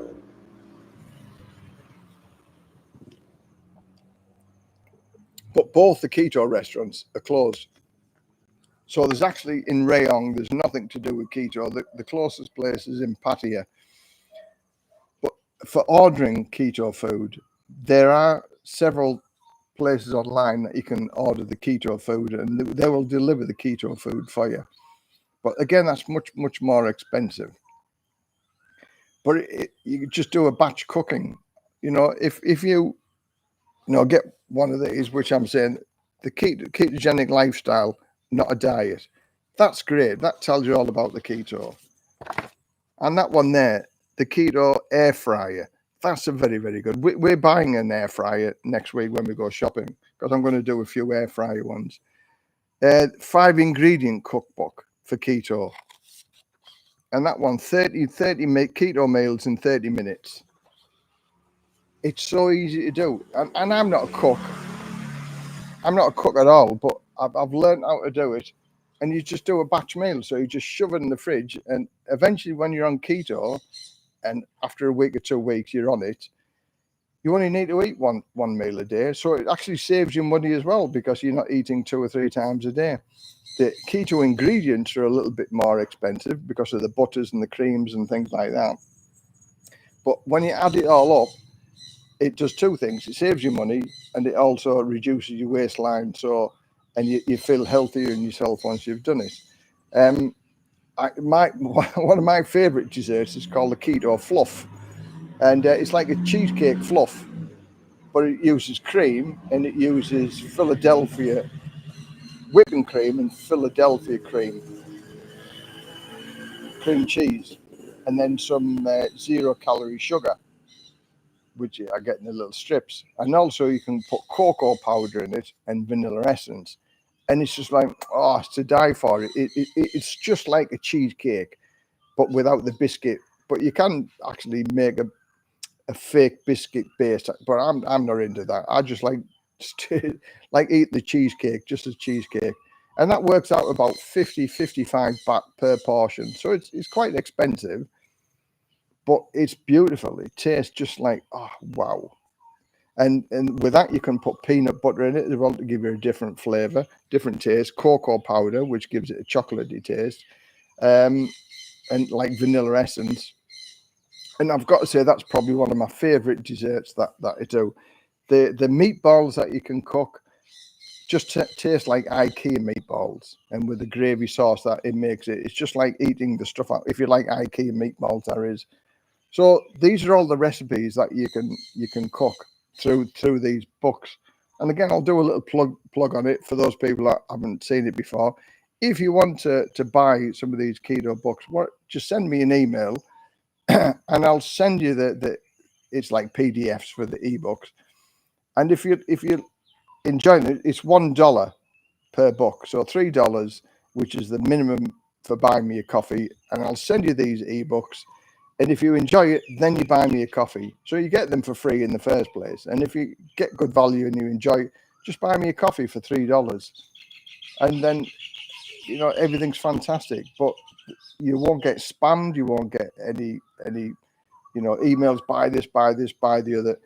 I'm going on the keto diet myself, so I'll be using these recipes, and I have lost I did lose 20 kilos on the keto diet. And for those people who live in Thailand, it's such an easy diet to live, and it's just like eating Western food again for those people who miss the Western food. So the keto diet for me is the easiest diet that I've ever been on, and I've yo-yoed in my weight all of my life, and I've been on many different, the Weight Watchers diet, the F-Plan diet, the Atkins diet, and things like that.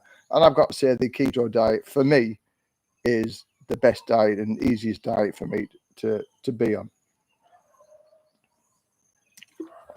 And as I say, give it a try, because there's numbers of people that put weight. We all put weight on over Christmas and New Year. So follow me along the keto diet, because I'll do a couple of videos as well about the keto diet. Great. Move on. Right. Hello, Les from Najum TM. Still trying to get down to Rayong to take you and your wife out to dinner. No problem. Now,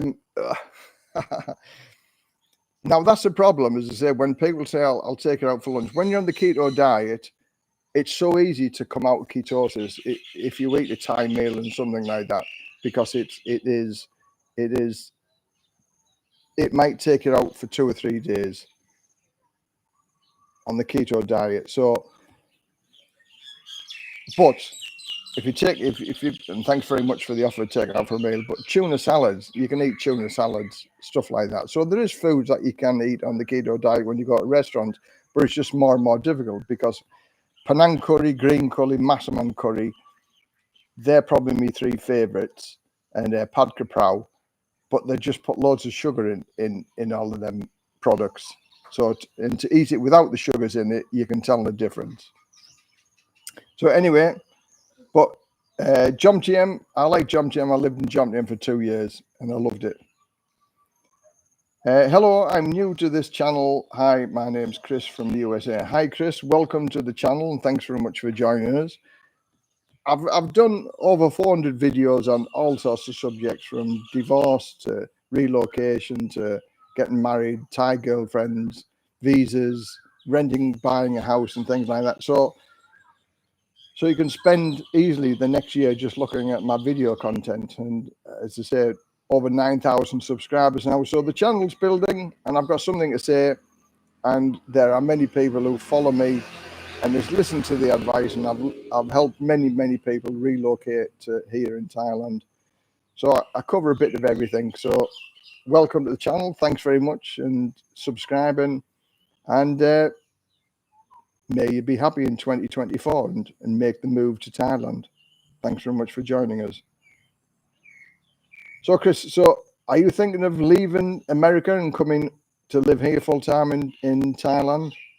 And if so, what's the reason? And is it the same reason everybody else, because they're so disillusioned with their home countries? How does the Thai ladies react to you when you tell them you live on keto lifestyle? Well, they also adapt to it with a Thai twist to the dish. No, my wife loves it when I'm on keto, because then she doesn't have to cook for me. She can cook her Isan food, which she likes, because Isan food and Thai food are slightly different. And so when she doesn't have to cook, she doesn't cook my keto food. I do it myself. So she actually likes it when I'm on the keto diet, because she doesn't have to worry about me for eating and things like that. And that's why you only have maybe half a dozen, maybe 8 or 9 different Thai dishes. Then she can eat, because she likes a fish, she likes shrimps, she likes calamari, squid and things like that. And I don't like anything like that. So it is a bit of a difference, and she enjoys it. But I wouldn't, Ploy's skinny anyways, and she only goes up 1 or 2 kilos, and it's so easy for her to lose it. So that's the way she goes. So no, she doesn't have to do it. She doesn't have to alter it. She does cook my pork chops every now and then, and my pork meat.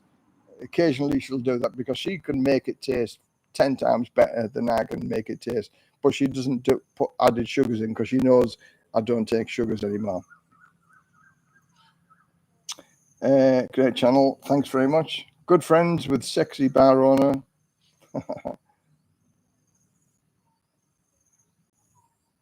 I love the beautiful beach, but I like this Thai girl. She cashier at Sexy Bar Patio. Hi, Les. Moving to Hua Hin in March. Good. Hua Hin's a beautiful place.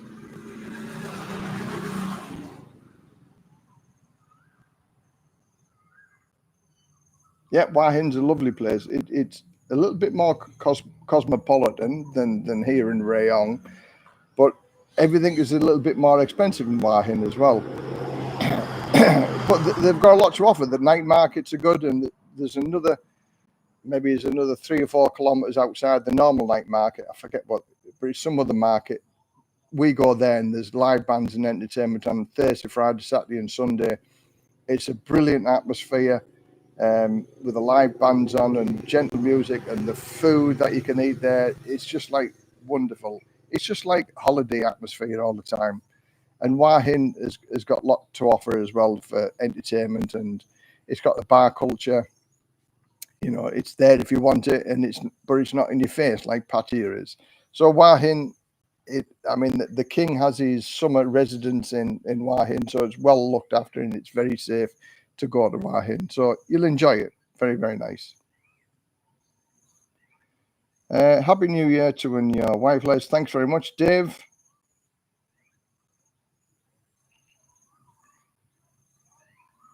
Walking Street, I want to see it so bad. Bad. House in Black Mountain. Want to see Thailand Temple.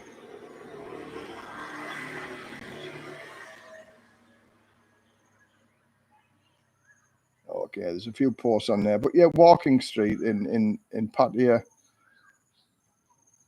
It is what it is. It's a tourist place. It's a tourist location, and it costs you a lot of money to walk down Walking Street in Pattaya, but it's one of them things you've got to see it and believe it, really. But Pattaya isn't the real Thailand. I live in the real. This is my real life here. That's why I'm saying there's different YouTube channels, and different YouTube channels deal with things, eating food or eating burgers in Pattaya. You know, you can. There's a guy just tells you where the nice burgers, nice coffee shops are in Pattaya. There's a guy just talks about stories. You know, people send him stories of what's happened in Thailand. He's got 50 or 60,000 subscribers for just telling stories, and whether they're real or not, I don't know. You can make any story up in Thailand, really, and it has probably happened, you know. So where we're at now, an hour and 41 minutes. So has anybody got any other questions?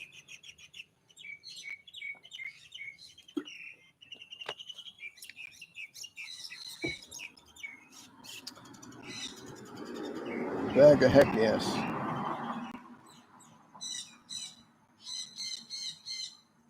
Okay, somebody's having their own little private chat on here. So it doesn't matter. If you want to have a little private chat, have a little private chat. Chicken feet. Oh, they're sort of a delicacy over here. You know, the Thais like the chicken feet, but I just never fancied. I've never tried them, I must admit. It's like there's lots of things I haven't tried. Chicken feet or insects and things like that. And it's just not for me. But chicken feet, yeah. My wife likes the chicken feet, and my wife's friend is like the shrimp. There's like still alive, and they just take them out of the tank, put them into a glass, and you eat them live. Oh, no.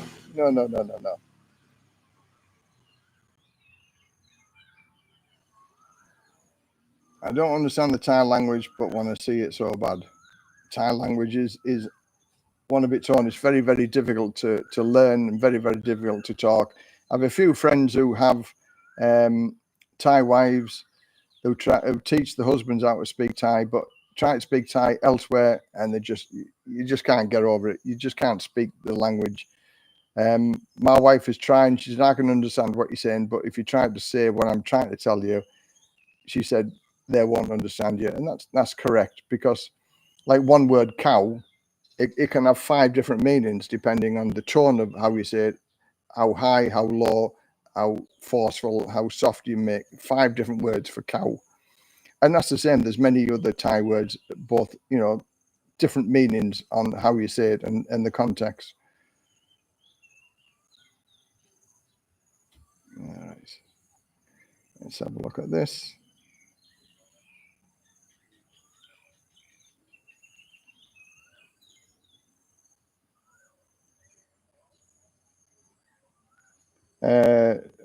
Is there nightlife where you live? Yeah. I'm not really a bar person. I've never have been a bar person, and but yeah, Melonpun Beach, which is about 30 kilometers away from where I live. There's a few bars, girly bars down there if you want. But I sort of live semi-remote, and we don't do bars. You know, I've never really liked bar stool, you know, chat type of thing. But occasionally we do go down to patio and let our hair down, and we go for the live bands and the music and the food, and to see various people that we know down in Pattaya. And we have a good night when we go down there. Same as when we went to Koh Kud. There was no real bar life there. There was no real live bands, or that we found live bands. Basically, everywhere shut at 10 o'clock on Koh Kud. but the restaurants are nice, and there is a little bit of atmosphere in some of the big resorts. But no, in reality, where we are, within 5 minutes, there's maybe 3 bars, only small bars, and I've never been to any of them. But restaurants, there's plenty of restaurants where I live. But again, in Melonpun or Maypim, there's a few more bars in Maypim, but we sort of live in between both of them places, so it's different. So no, I'm not a bar person, never have been, never will be, but it's nice every now and then to go to the bars. When I get the money, I want to stay a whole month in Thailand. Well, that's easy enough to do, as to say, because you get a 30-day exemption visa when you come, and you can extend that for another 30 days. So you can actually have 60 days in Thailand without any problems, without any reporting, and it's just to extend your 30 days, it's another 1,900 baht to get 60 days of visa-free travel around Thailand.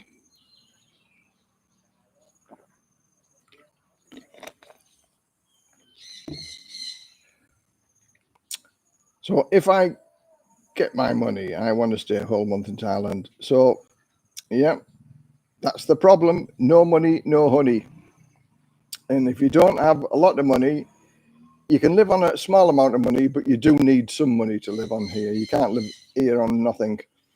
I'm looking at £1,500 a month drawdown from pensions. We worked out around 20,000 Thai baht a month will be comfortable for food, my bills each month. Yeah, we live on less than that. We live on about £1,400 a month, and that gives us a good lifestyle on that amount of money. So yeah, another £100 a month does make a difference, and 20,000 baht a month for food. 20,000 baht a month for food is you'll eat well for 20,000 baht a month, that's for sure. And of course, if your wife cooks at home, that saves you money as well. But sometimes it can be just as cheap to go out and eat than it is to eat at home. By the time you do your cooking, your cleaning, your washing up and stuff like that, and buying all the ingredients, yeah, 20,000 baht. That's we budget on 500 baht a day for food, and we manage on that, no problem. Question: what would you consider the best beach you have been on in Thailand, Les? Oh, the best beach. I've been on so many nice beaches. Koh Samet has got some one of the top 10 whitest beaches in the world, and that's on our doorstep, 30 minutes away. Koh Kud, where we've just come back from, and the reason why we extended our stay for 2 days was because of the beach. You could walk from your the accommodation to a little bit of a sandy beach, and you can go snorkeling within 100 meters of getting onto the beach. It's safe and it's not deep, and it is the fish that are swimming around and the corals are fantastic, and that's like 100 meters. So we liked that beach where we were. It wasn't the best beach in that we've ever been to, but as far as location and the atmosphere and the food and the hospitality and the friendliness, you put all of them lot together. We sort of had a mixture. If we could use the breakfast from one hotel, if we had the rooms from another hotel, and we had the friendliness of this last hotel, if you put them all together, that would be paradise. But sadly, every place had its drawbacks.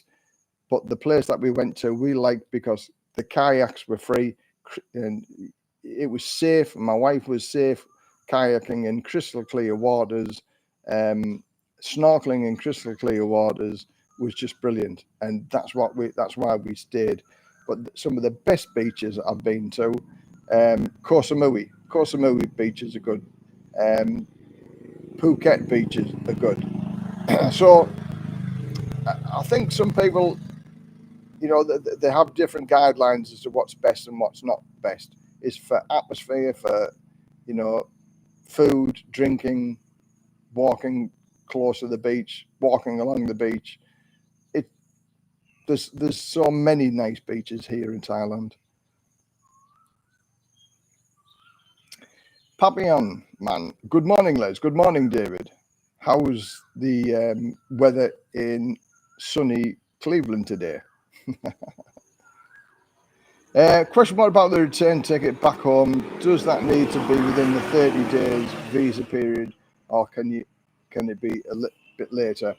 Now, there's some sort of swings and roundabouts with that. Is that Thailand like to see that you're going to leave Thailand? So if you get the easiest way, but probably the most expensive way, is to have a ticket which you can alter. But that can come at a price. But if you want to stay here for sort of quite a number of days, what you can do, just get a single flight into Thailand and then just buy a cheap flight. So you have the ticket going to Cambodia or Laos or Vietnam or something like that. Or even other people have just sent to me messages that they've just got a bus ticket to go to Cambodia. And it's a ticket, and it's printable ticket, so they can actually show the immigration that they have intentions of leaving Thailand. So that's the cheapest way of doing it, that you don't have to book a return ticket, because if you do a flexible return ticket, that's going to be expensive. But also having a one-way ticket here and then a one-way ticket back can be expensive also. So swings and roundabouts, just look at every option. But the favorite option is to do a cheap flight to Cambodia or Laos or Malaysia even, and then just not take the ticket, because then once you're here, you don't have to prove that you're going to leave anyway. That's what my suggestion is. You're in and out, Les. Yeah, somebody complained about the microphone, Dave, saying it's not very good.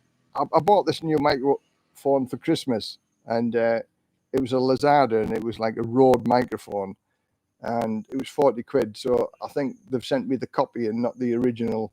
So it's going to go in the drawer, and I'm going to have a new microphone for next month, or the next live stream. So I apologize about the bad sound.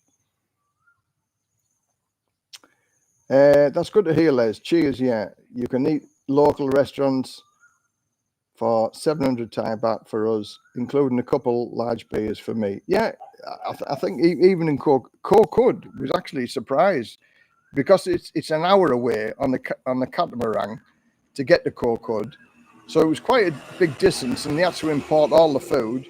And for me, it was just as reasonably priced as it is here in Rayong. It wasn't actually much more expensive. Even the beers, some of the places that we went were cheaper than what I could buy a beer here in Rayong, considering it's an island. So, yeah, the food and the alcohol in Koh Kud is very reasonably priced. The hotels might be a little bit more expensive, but swings and roundabouts. So much cheaper living when not exactly 100%.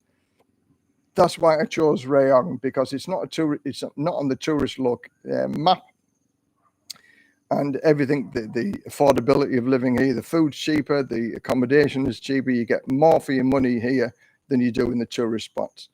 Phuket, as beautiful and stunning as it is, will become normal if you live there full time. Then beauty fades with, when you see beautiful every day, then it's not as appealing. But it's more appealing if you like live in Rayong and you go to Phuket and like Koh Kud, as we did, stunningly beautiful. But living there all the time becomes the norm. So yeah, living in a non-tourist location certainly is much cheaper. That's better, mate. Okay, well, thanks. As I said, I mean, yeah, I'm going to change the microphone. When we go to Rayong next week, I'm going to go and buy a proper microphone from a pucker shop, if you like. so I know it works.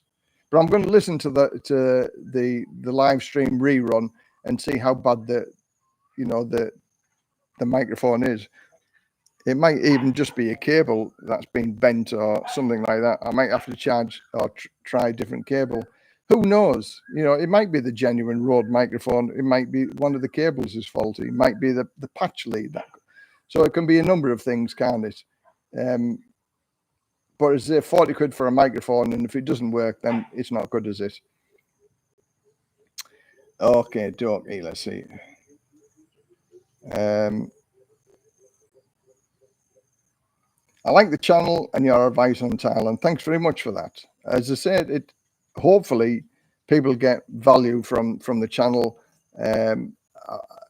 I'm known for my honesty and my reliability, and no BS. I don't give BS, and I give genuine advice. And if I steer people, if I don't know the answer, then I'll steer people towards the person that can give them the answer, such as visas and medical insurance, health insurance, and things like that.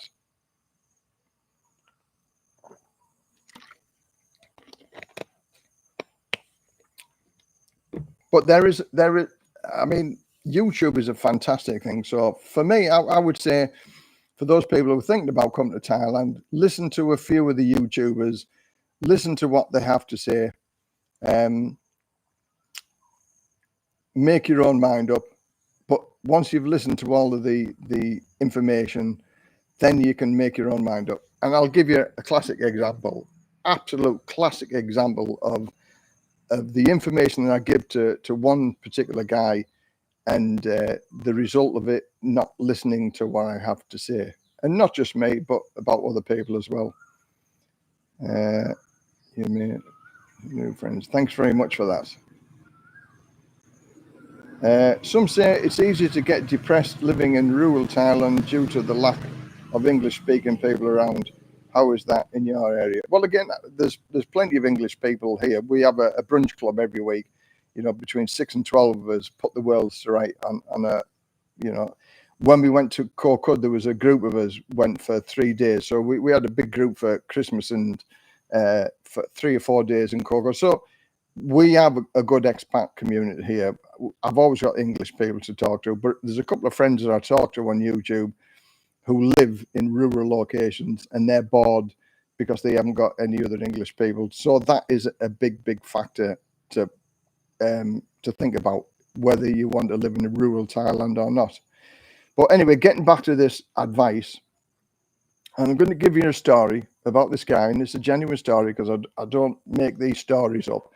Is that a guy contacted me from YouTube, and he asked me to help this other guy out because he's never been to Thailand before, and he's sort of fresh from the plane and he doesn't know where to go or what to do. Now, this guy didn't have a lot of money. I'm not going to say where he's from. I'm not going to give you his name or details, but I'm just going to tell you the story. He didn't have a lot of money to live on, but we worked out his budget, and he could live on 35 to 40,000 baht a month. On the money that he had, this is how much he had: 35 to 40,000 baht a month. Now we found a location that he could live, and which he could eat. Visa, because we used a visa agent because he didn't have the money to put in the bank, and obviously 35 to 40,000 baht a month, it doesn't cover the 65,000 baht a month required. But anyway, there's agents who can work around that, and we sorted everything out for him. And I said, the two things that's going to suck your money from you are women and alcohol. So I said, be very careful with the women and be very careful with the alcohol. Within 5 days of moving here, he had a girl living with him who was quite a big drinker. So you can imagine his 35 to 40,000 budget.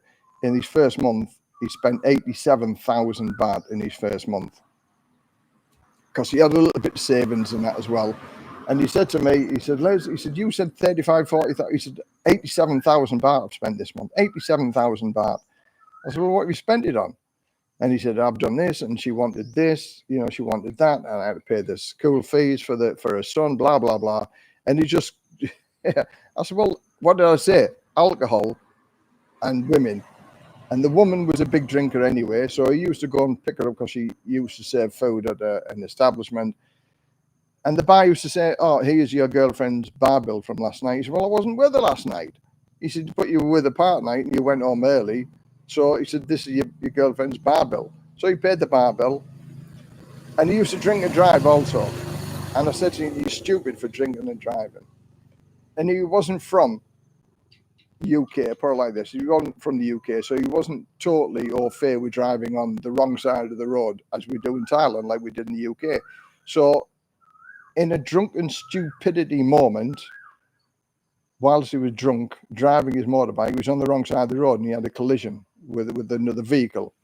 And he ended up losing, I won't say what he lost, but he lost a part of his body because they had to have an operation. They had to do an amputation. It wasn't of his genitals and things like that, no, but I'm not going to give too much of the story. But he ended up losing certain parts of his body. And he's still to this day suffering from infection from that through drinking and driving. And he's got no money. And his girlfriend walked away. And he had no insurance to pay for the accident. And I said to him from day one, I said, "Listen, don't bother coming around and seeing me anymore." I said, "Because all you do is you come with me crying that you've got no money and you've spent it and you don't know where it's all gone." I said, "Sort your shit out and sort your life out." I said, "Because the way you're going to have another accident." I said, "Drinking and driving is stupid, especially now you've had a big accident." And I heard through the grapevine last week he had another accident, fell off his motorbike whilst drunk. So some people you can tell what to do and what not to do, and whether you listen to that advice or not. But he's going to die a very early death living here in Thailand. But he's 60-year-old, he's over 60-year-old as well, but he does some stupid things. And again, that's what I'm saying. Listen to the advice of other people who've lived here a long time. They're not going to give you bad advice. They're always going to give you good advice. So listen, take care. Drink and alcohol and driving motorbikes don't mix. And finding a Thai girlfriend, yeah. You are my new friend, sir. Well, thank you very much for joining, and I hope you get lots of information out. Thanks very much for watching. Okay, question. Some say it's easy to get... Oh, well, we've dealt with that question. Yeah, you can get depressed living in the sticks. I have diabetes, and it takes 26 hours to get... And it takes 26 hours to get there. Any medical advice? Yeah, but you'll have medication. 26 hours, so you must be coming from the Americas or the Canadas, and for that type of distance, yeah, just take your medication, have a word with your doctor, ask the doctor his advice about medication and things like that. Because I know if you've got diabetes, you know, you have to control your medication type of thing and do your blood test and things like that. So yeah, have a word with the doctor, tell him what your plans are, tell him what you're going to be doing, and he'll give you some guidance with regard to doing that. Again, as I don't suffer from diabetes, and I don't know anybody that does, I'm not best qualified to give you that advice, and I would say go and see the doctor. 26 hours is a long, long time to come.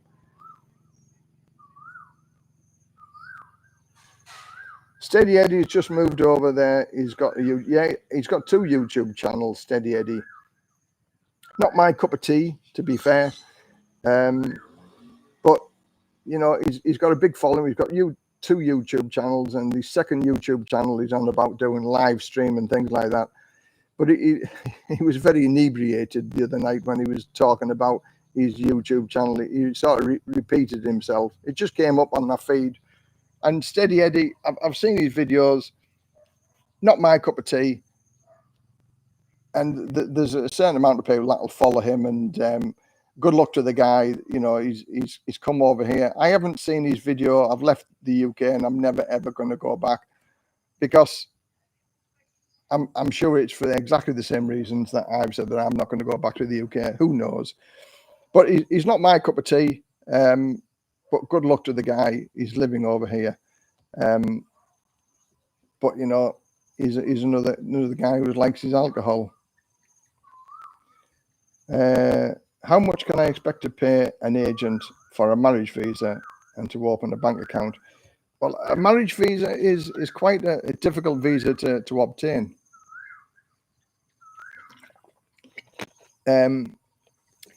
Using an agent, when all said and done, and I've said this to a couple of people, with regard to marriage visas, you have to provide a lot of paperwork to the agent anyway.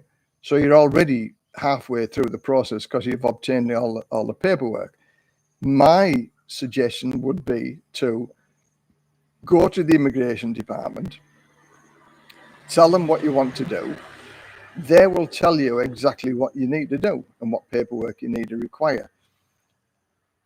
For a normal retirement visa, and opening up a bank account can be from as little as 29,000, including opening a bank account, up to, I've heard, 50,000 baht, and anything in between. And that's for a normal retirement visa. Now, a marriage visa is much more complicated than a retirement visa. So I would imagine the price is going to be a little bit more expensive as well, because there's a lot more paperwork involved in running around. But I wouldn't say it's not impossible to do. There is a lot of running around because I'm on a marriage visa, and there is a lot of running around. And we've done this now for 5 years. And the first time we had to go back to immigration 6 times in the first year. And last year we thought we'd cracked it, where she didn't complain about everything, but she did. She still had a moan about, I need to get my bank book updated more often than I do. And also the landlady, when she filled out the form to say that we're actually living at her house, signed it in black ink instead of blue.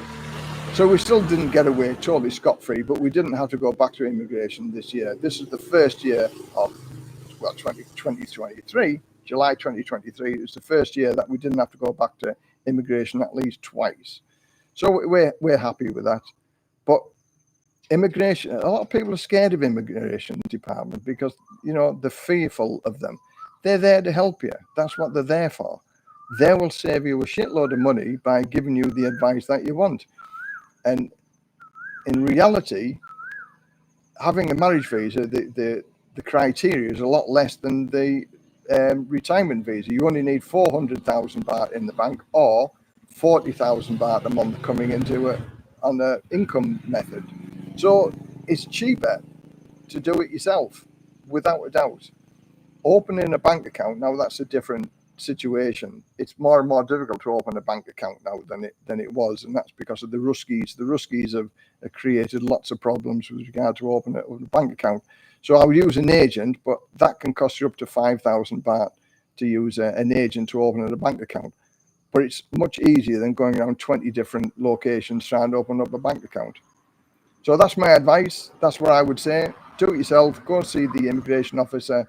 She'll give, or he will give you all the information that you require, and you and your Thai wife, between you, can do it. It's not difficult. How much can I expect to pay? Oh, yeah, right. Being a former bouncer, I don't drink anymore. I'm going through a divorce years ago. I'm not really looking for a living girlfriend immediately. Either I'd rather take my time and date around. Yeah, that's the best thing to do. I mean, internet dating is very, very dangerous now because you don't know what's going on. They'll say, I've come to see my friend. I'm looking for a job. I'm blah, blah, blah, blah.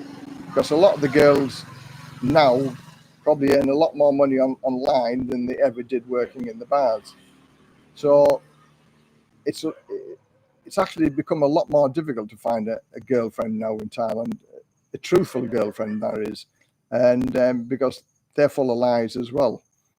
But there are genuine girls out there also, but the text I'm finding.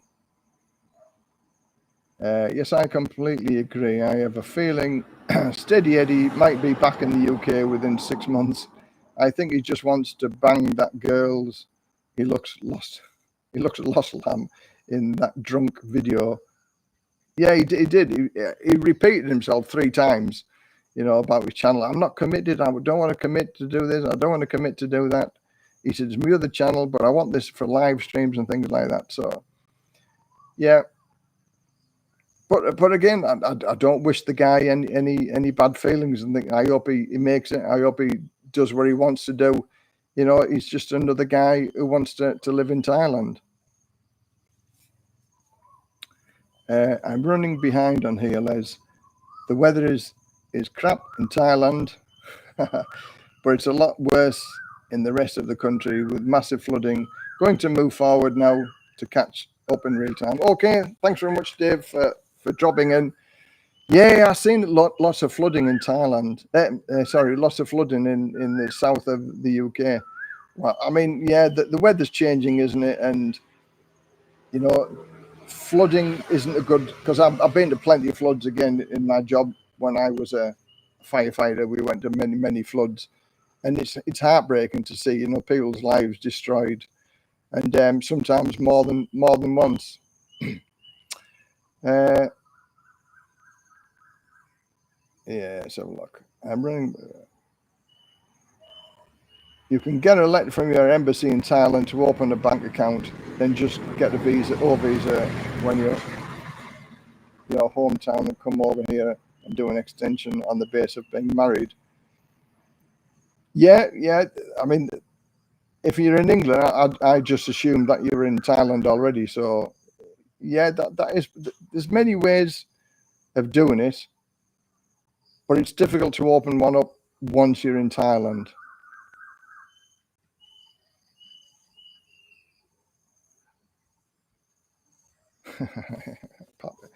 Yeah, yeah.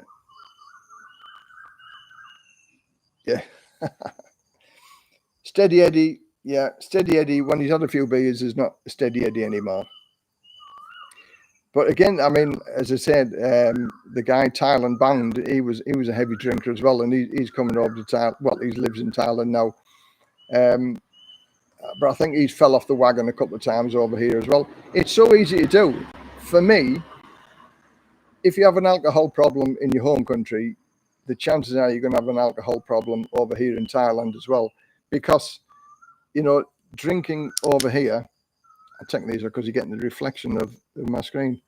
Drinking over here is so easy to do, and then you got the bar stool warriors who put the world to right every day and have a few beers, and, you know, and it becomes the culture, you know, that you're in the same bar every day, talking about the same things every day.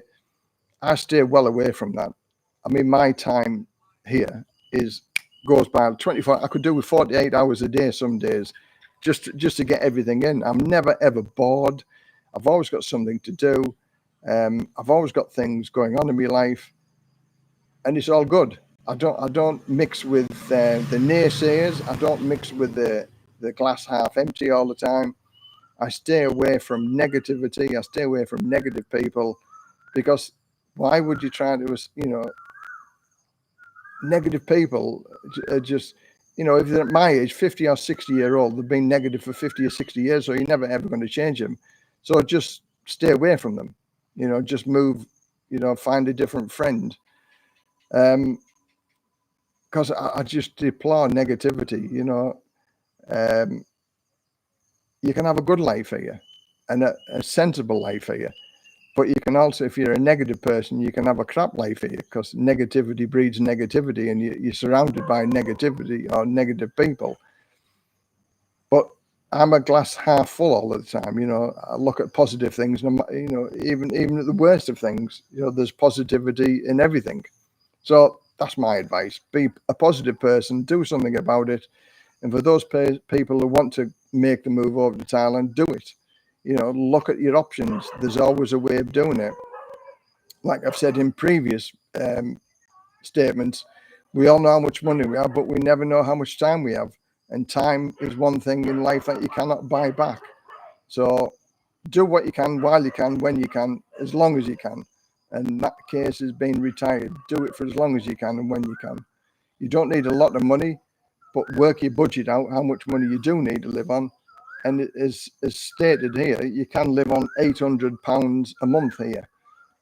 You won't live the best life on £800 a month, but I'm sure it's a damn sight better than what you could live in your own country for £800 a month. There's no benefit system here, you know, so you get nothing over here. If you're ill, you've got to pay for it. But if you're sick, then I wouldn't even consider moving over here to Thailand if you've got no money to pay for medical costs. Public hospitals are much cheaper than the normal hospitals, for sure, but you still need to pay if you're sick. So you need a bit of a safety blanket for medical insurance when you get older here, because it's like everywhere in the world. Nobody wants old people because old people cost a lot of money. And it's no different here in Thailand. You can see the sun going down now, and the skies are changing different colours, which is lovely. So now the mosquitoes are going to be starting to come out. Okay, let's have a look. I was told years ago to avoid girls with tattoos, which most village girls, women don't want to have. But the bar girls are heavily into them. Is it still true? Yeah, it is.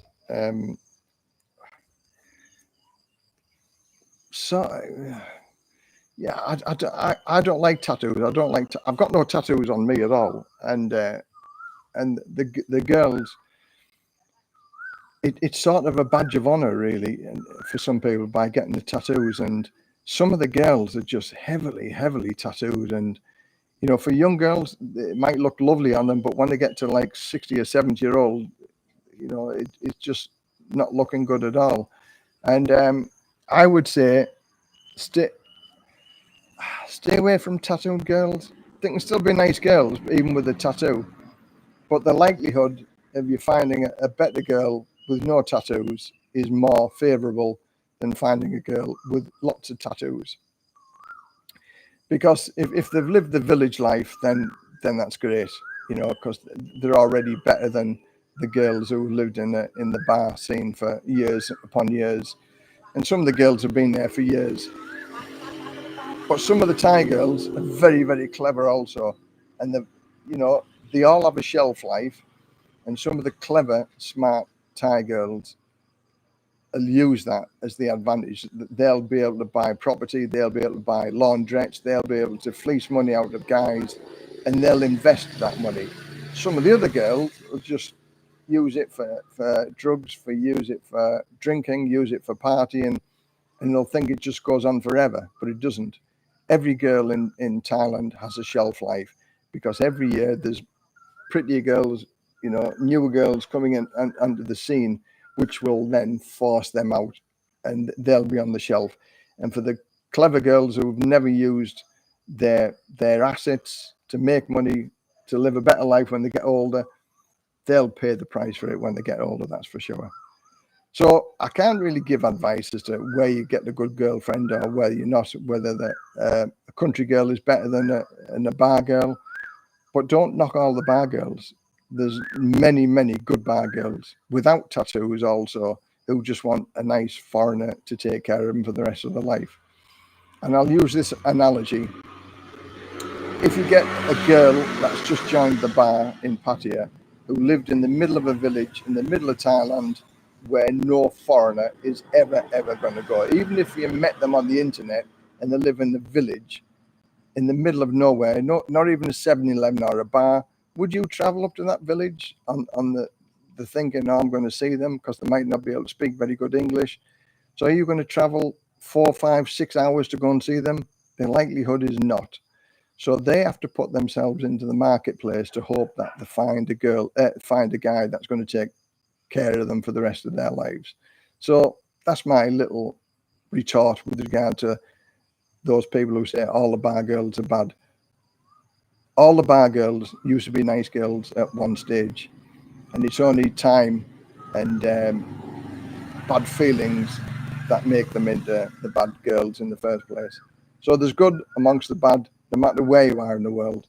So you just have to be picky and choosy, and go out with quite a few and find the girl that suits you. And it's a chemistry feeling. And use the 3 flag rule, or the 3 strike rule, is that if you've got any bad information or bad feeling for one, so it might be paranoia the first time. The second time, you're more than likely that you're right in what you're thinking. And the third time, you're definitely right in what you're thinking. Move on, find somebody else. It's a minefield now in Thailand. It is an absolute minefield. And best wishes to those people who are looking for love and looking for a relationship, looking for that nice girl. They are out there. But by goodness, they take a lot more finding now. Okay. Les, I was looking at the Pacific Cross website for their medical insurance around the 30,000 baht range. Does that sound right to you? Well, it depends your age, depends if you've got any pre-existing medical conditions. My fee that I pay is just less than 25,000 baht a year for 700,000 bahts worth of cover. Now, that's not a lot of cover, but for me, I'm pretty healthy. Why do I need 3 million bahts worth of cover? I'm running the risk that, something might happen to me a little bit later on, and 3 million bahts worth of cover might fix it. But I think 700,000 baht in a public hospital is also going to fix the majority of ailments that you can have. So when I get to 66 and I get my pension increase, obviously my insurance is going to go up. Then I've got a bit more disposable income, and I will probably increase my insurance premium then at 66 years old. But until then, 25,000 for a 63-year-old with one pre-existing condition, rheumatoid arthritis. That's the only thing that they won't cover me for, because that was a pre-existing condition, and they won't cover me for that anyway.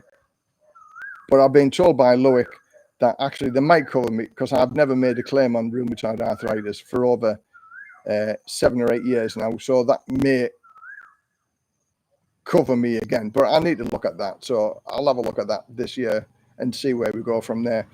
But yeah, 25,000 baht for 700,000 bahts worth of cover for a 63-year-old. So that gives you some indication as to what I am paying. Updating your Christmas Day chat, Les. I'm kind of out of the woods, but facing a big up. I doubt I'll make that for May, as the up is 6 months recovery period, and that's without long haul pressurized. Oh, well, sorry to hear about that, Dave, but hope you get well soon. I hope the operation goes well, and I hope everything sorts itself out. So again, once you've had the operation, 6 months time, fingers crossed, everything will go well. Come over here for Christmas. You're more than welcome to come to my house for a meal and a coffee anytime you want once you're over here, as you did last time that you were here. Always nice to see you.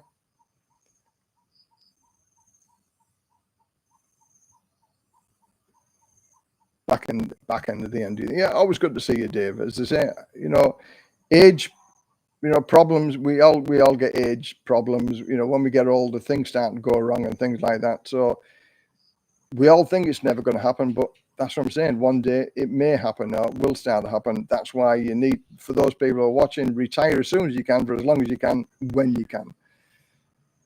Do it as soon as you can.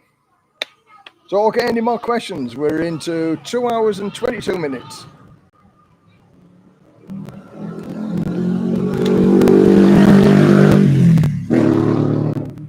So has the microphone got any better, or is it still crackly now? Because, as I said, it might be the cable. I might have to get new cables. But we'll go from there, because, as I said, it's £40, this microphone. It wasn't a cheap microphone. I don't do cheap, because if you do cheap, then it backfires on you. But it looks as if it's this microphone has backfired on me a little bit as well. Question: is it easy to rent to buy a house in a girlfriend's name as a way to secure her after we have passed on? And is that a good way to secure her future? Right. There's a couple of ways of doing this, rent to buy. More of security for yourself than anything else. Basically, if okay, look at this. The house that we're buying is on a rent to buy. We're buying it off our landlady, and we're paying so much a month type of thing. But that's exceptional. It's exceptional that you might get a Thai person who can help you along with that. There are some places that we've been that want you to pay, like the houses were 2.5 million baht, and they want you to pay between 5 and 7 years. That's sort of acceptable, that they'll let you do that. And what you can do is that how to protect yourself. Let's use a ballpark figure of 3 million baht. If you had 3 million baht and you bought the house, it's done and dusted and paid for, no problems. But the problem you have then is because as a foreigner, you can't own that house, and you never ever will be able to own the house, even if you do a rent to buy situation. But if you pay 3 million baht for it, and you and your girlfriend have a big argument, she can throw you out, and you've got no comeback unless you take precautions of getting that house back, or the money back, or half that money back, unless you take precautions. But if you do the rent to buy system, and for instance, 3 million baht, and you get the Thai person to say, yeah, you can pay whatever it is, 3 million over a 7-year period, let's say. And in some way that actually protects you, because you're giving her the money over a 7-year period. So you will know within the first 6 months or the year period or whatever, that if you're going to work or you're not going to work, or whether there's some friction or not any friction. And then if it goes wrong within the first year, you just walk away. And in reality, you've just lost what rental money you would have paid over that 1-year period anyway. So it gives you 7 years to find out whether your partner is good or not. But I guarantee within the first year, you'll find out whether she's a good one or not. So, and that's the easiest and cheapest way of doing it. But sometimes for the Thai girl, because she's got no income to show for jobs and things like that, she might find it more difficult to get a loan. But if you make it attractive that the person who we are rent to buy off, for instance, give them a 250,000 baht deposit, and say that for any reason, if the payments stop or you walk away, they get all of the money that you paid into. So you walk away and you don't get anything back at all. That's attractive to both people, because the person who you rent to buy off knows that they've got a guaranteed income. And if you walk away or stop paying the rent or the mortgage or the loan, wherever you want to call it, they still have the house, and they have the 250,000 baht deposit, which they keep anyway. So you've got to make the deal sweet for both of you, to one, protect you and protect them as well. But it is possible to do, but they are more difficult to find. But there are many ways to skin a cat here in Thailand. So yeah, that's one way of doing it. I'm going to bed. Montana's Thailand. Okay. Good night. Thanks very much for joining us. Yeah, so I'll catch up to you in May. Yeah, no problem. Look forward to the May visit. But anyway, thanks very much for joining us. Good night. Sleep well. Yeah, unfortunately, your microphone is still pipping, but we can hear you. Oh, yeah, I'm going to listen to the rerun and see what's happened. I might change the cables first, get some new cables, and then we'll give it another go. But I do apologize for it if it's pipping, it's making a noise, and microphones. Yeah. I might have some sand in my computer, because I took my computer to go cud with it. I'll have to have a look. I'll get it sorted out for the next one, that's for sure.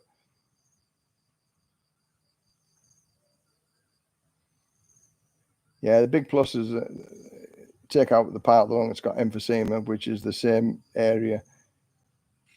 Every cloud, mate. Yeah, okay, Dave. I say best wishes, mate, and speedy recovery, and good luck. Time to go, Les, from Paul. Yeah, let me know when you're ready to have. I'll let you know when we're ready to leave for Udantani.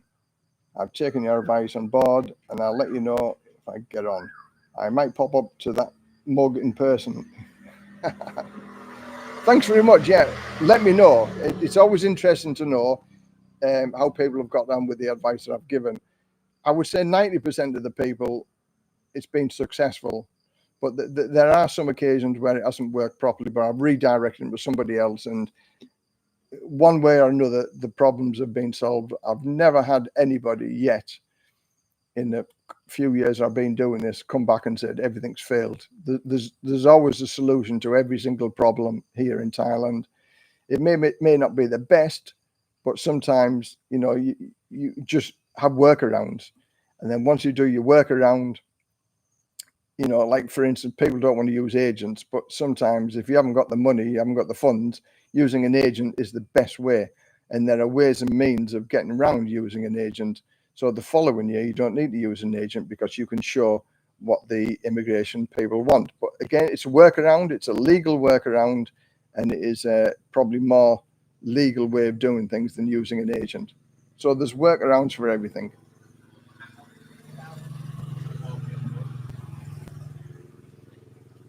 Isn't that colour sky lovely?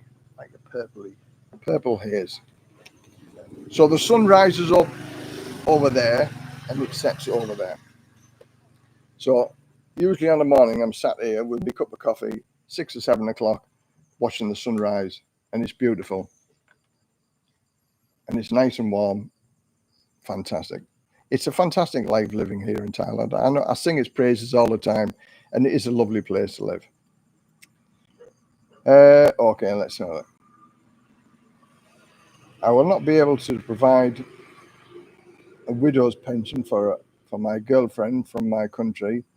That option ended a couple of years ago here, so I thought that would be a good second method. Yeah, again, it's the same. It's the same with me. My wife gets my fire brigade pension. She gets that for life. So I've told her that, you know, we've filled all the forms out, pre-filled all the forms out. So, and we've discussed it at length, and I've told her if the money stops, why it stops, and who to phone, and the fact that, you know, she needs to chase it up, not just like, oh, Les said it's going to last forever, but after 3 or 4 years it stopped.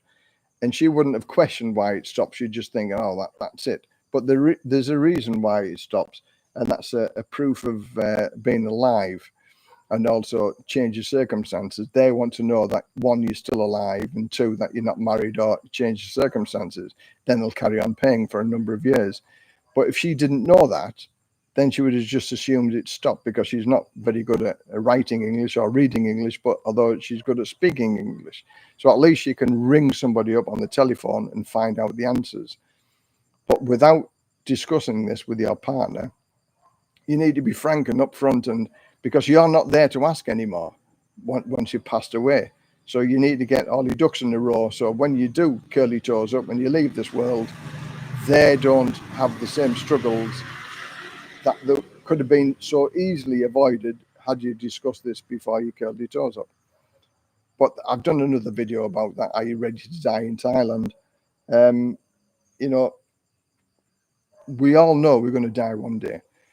But leaving your girlfriend without any income, there's 2 girls that I know that thought they were going to get the husband's pension, but when they died, the pension died with it as well, and they were left penniless and nothing, except they had to bury or cremate their partners, and then fight for the money that they thought they were going to get, but they actually got nothing, because the UK pension won't pay a Thai wife.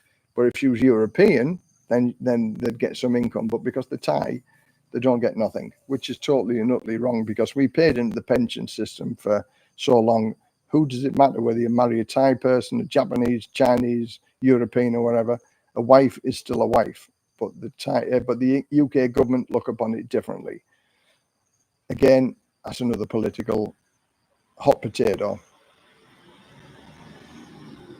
Yeah, it gets dark quickly. What time is it now? It is 6:33 here, and it's dark. It only actually, the difference between summer and winter is only an hour. So in the long days, it gets dark at 7 o'clock, and in the dark nights, it gets dark at 6 o'clock. So an hour's difference, but you sort of get used to it. But I used to love the long summery nights, getting dark at 10 o'clock in the UK. If I do miss anything of the UK, I miss them long days, like 10 o'clock at night, and it's still light. It's lovely. But here at 6 or 7 o'clock, but I'm still sat outside. You know, I've got a few lights on, getting bitten a little bit by the mosquitoes. But an hour after dusk, the mosquitoes go away anyway.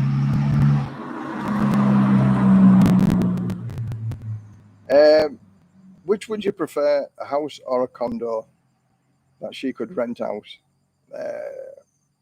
Horses for courses, really. Condos, are less maintenance because you've got no garden to look after, but a house is more comfortable.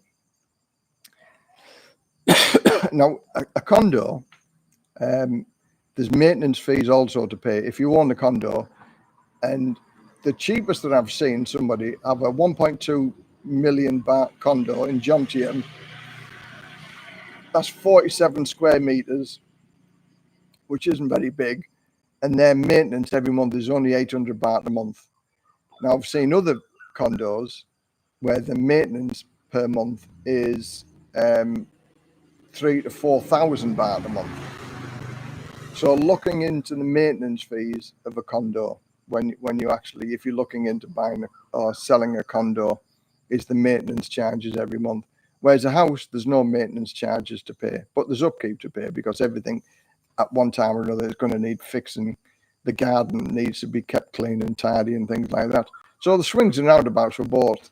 And I think you're the person who needs to answer that question. Look at both options.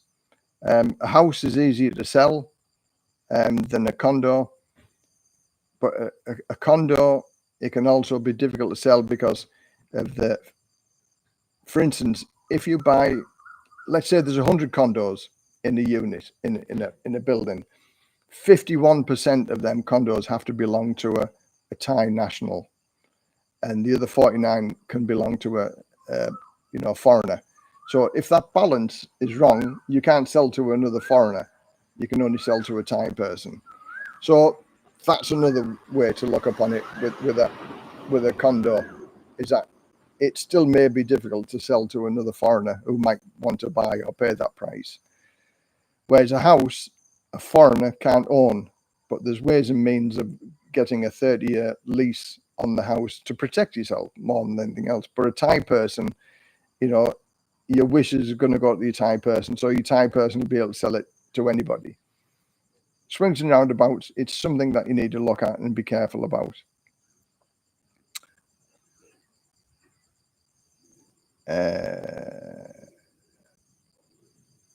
Frank Travels, my wife is Thai and a UK citizen. Oh, good. So it's good that she's got UK citizenship as well. Because if she's got UK citizenship, then that means she can get your pension when you pass away, which is good. As long as she's paid into the system, well, there is a caveat on that. As long as she's paid into the system and lived in the UK for more than 7 years, I believe. But correct me if I'm wrong, but I think that's the ruling. 7 years, and she's paid national insurance contributions in her own way, and then she's entitled to your pension if you die.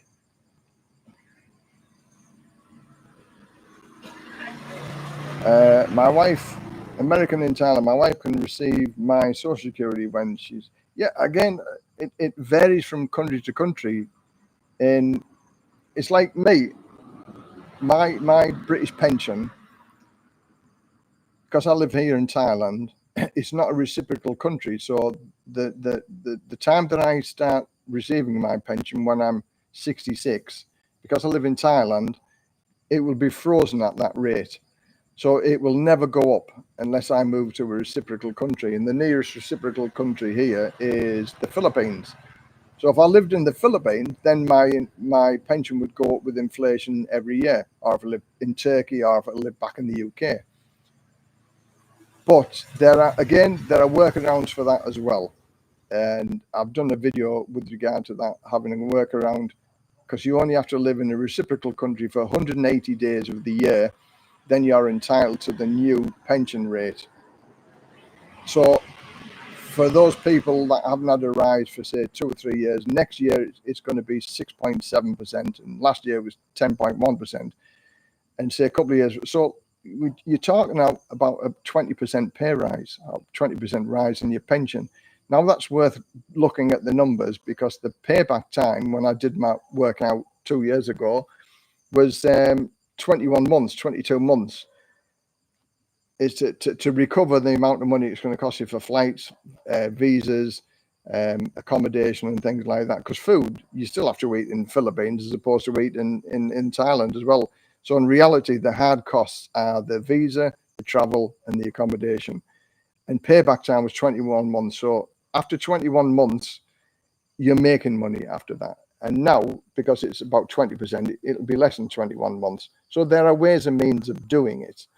And whilst you're living over in the Philippines, if you live in Thailand, you get the full rate at that rate whilst you're living there. So in other words, the government are paying you to stay there with your own money.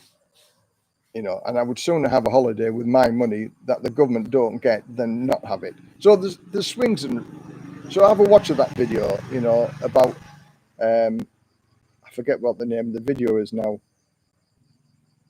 but it's something like 500,000 UK pensions are frozen, something like that. But there's a couple of videos on it and how the workaround works and how you can do it. But I think the payback now, if it's at 20%, it'll be something like 15 to 20 months. But it's worth doing it. And that's what I will do. If it's 2 or 3%, then I can forget about that. But if it's, like 10 to 15%, or 6 to 10%, then it's worthwhile looking at it.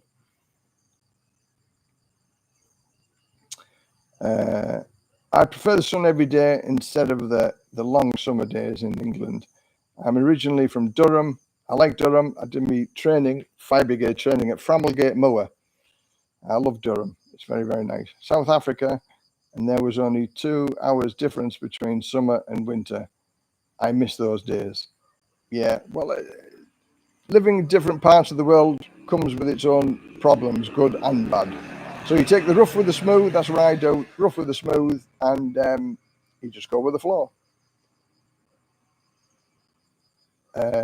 I don't plan on living in my house country again when I retire. So dual citizenship is not doable to secure her for a widow's pension either. That's why I was thinking of the rent to buy option. Oh, okay. Well, it's sort of, have a look at all your options and see which best suits you at the end of the day. Finances, houses, condos, living in the UK, living in Thailand, all come with their pluses and negatives. And it's just like weighing up everything that you can do.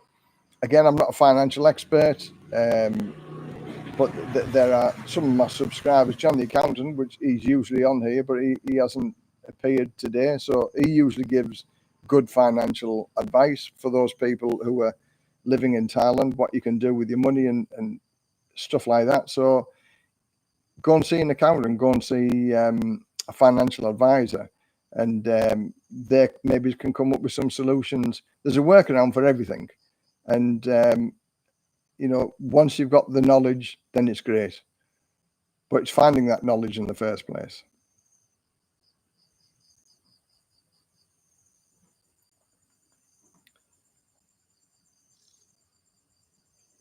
Have you become numb to all the traffic behind you? How long did it take? Well, I don't think it's not a lot of traffic. We don't live on a busy road, Yeah, you just get used to it. There's not a lot of traffic goes by here, but it's some. Now there's people I know that live further back, so that you don't get the traffic noise. But yeah, I've just sort of got used to it. We have a lot of people have said on my videos about the birds, the bird noises. Now that's fantastic because the bird noises are chirping here all day, and that's the noise that I do like. And we've got a lady at the back of us. She has 2, not parrots. I forget what, but there's all day they're doing that all day, and that's more annoying than the traffic, But the birds twittering, when I wash the car on the morning type of thing, we're surrounded by lots of trees here, so yeah, the bird song, it's beautiful here. And now, just in the background, you might not hear like crickets, cricket noises.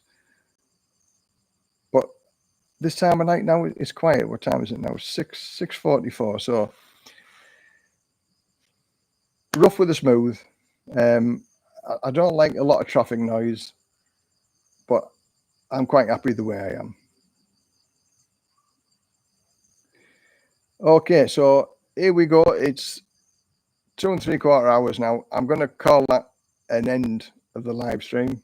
Not quite 3 hours, but I usually do about 3 hours. But I'm hungry now, and I can smell the wife's been cooking, so I'm going to go and have something to eat. And so for all those people, there's still 55 people in the house. Thanks very much for joining me today. Have a fantastic 2024, and I aim to do another 1 or 2 live streams this month type of thing, because we're still early on in the month.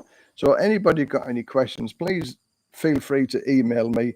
And if anybody wants a chat, I still do the $10 chat, where I have the chat with you, and if you get the information that you want, you buy me a coffee for $10, and whether the chat goes on for an hour or 2 hours, it's still the same $10. And I'll give you all the information that you require. And if I can't give you the information, then you just go towards I send you to the people that can give you, the information that you require. I've never failed yet. I've always been able to help everybody that I've talked to. So just send me an email if you want to have the chat, and it's like a WhatsApp face-to-face chat, an hour, 2 hours, same price, $10. And if you don't get the information that you want, then you don't pay the $10. So it's as easy as that. So, okay, have a good one, Les. Thanks very much. Cheers, Les, and enjoy your meal. Thanks very much, everybody. Have a fantastic new year. Till the next time, bye for now.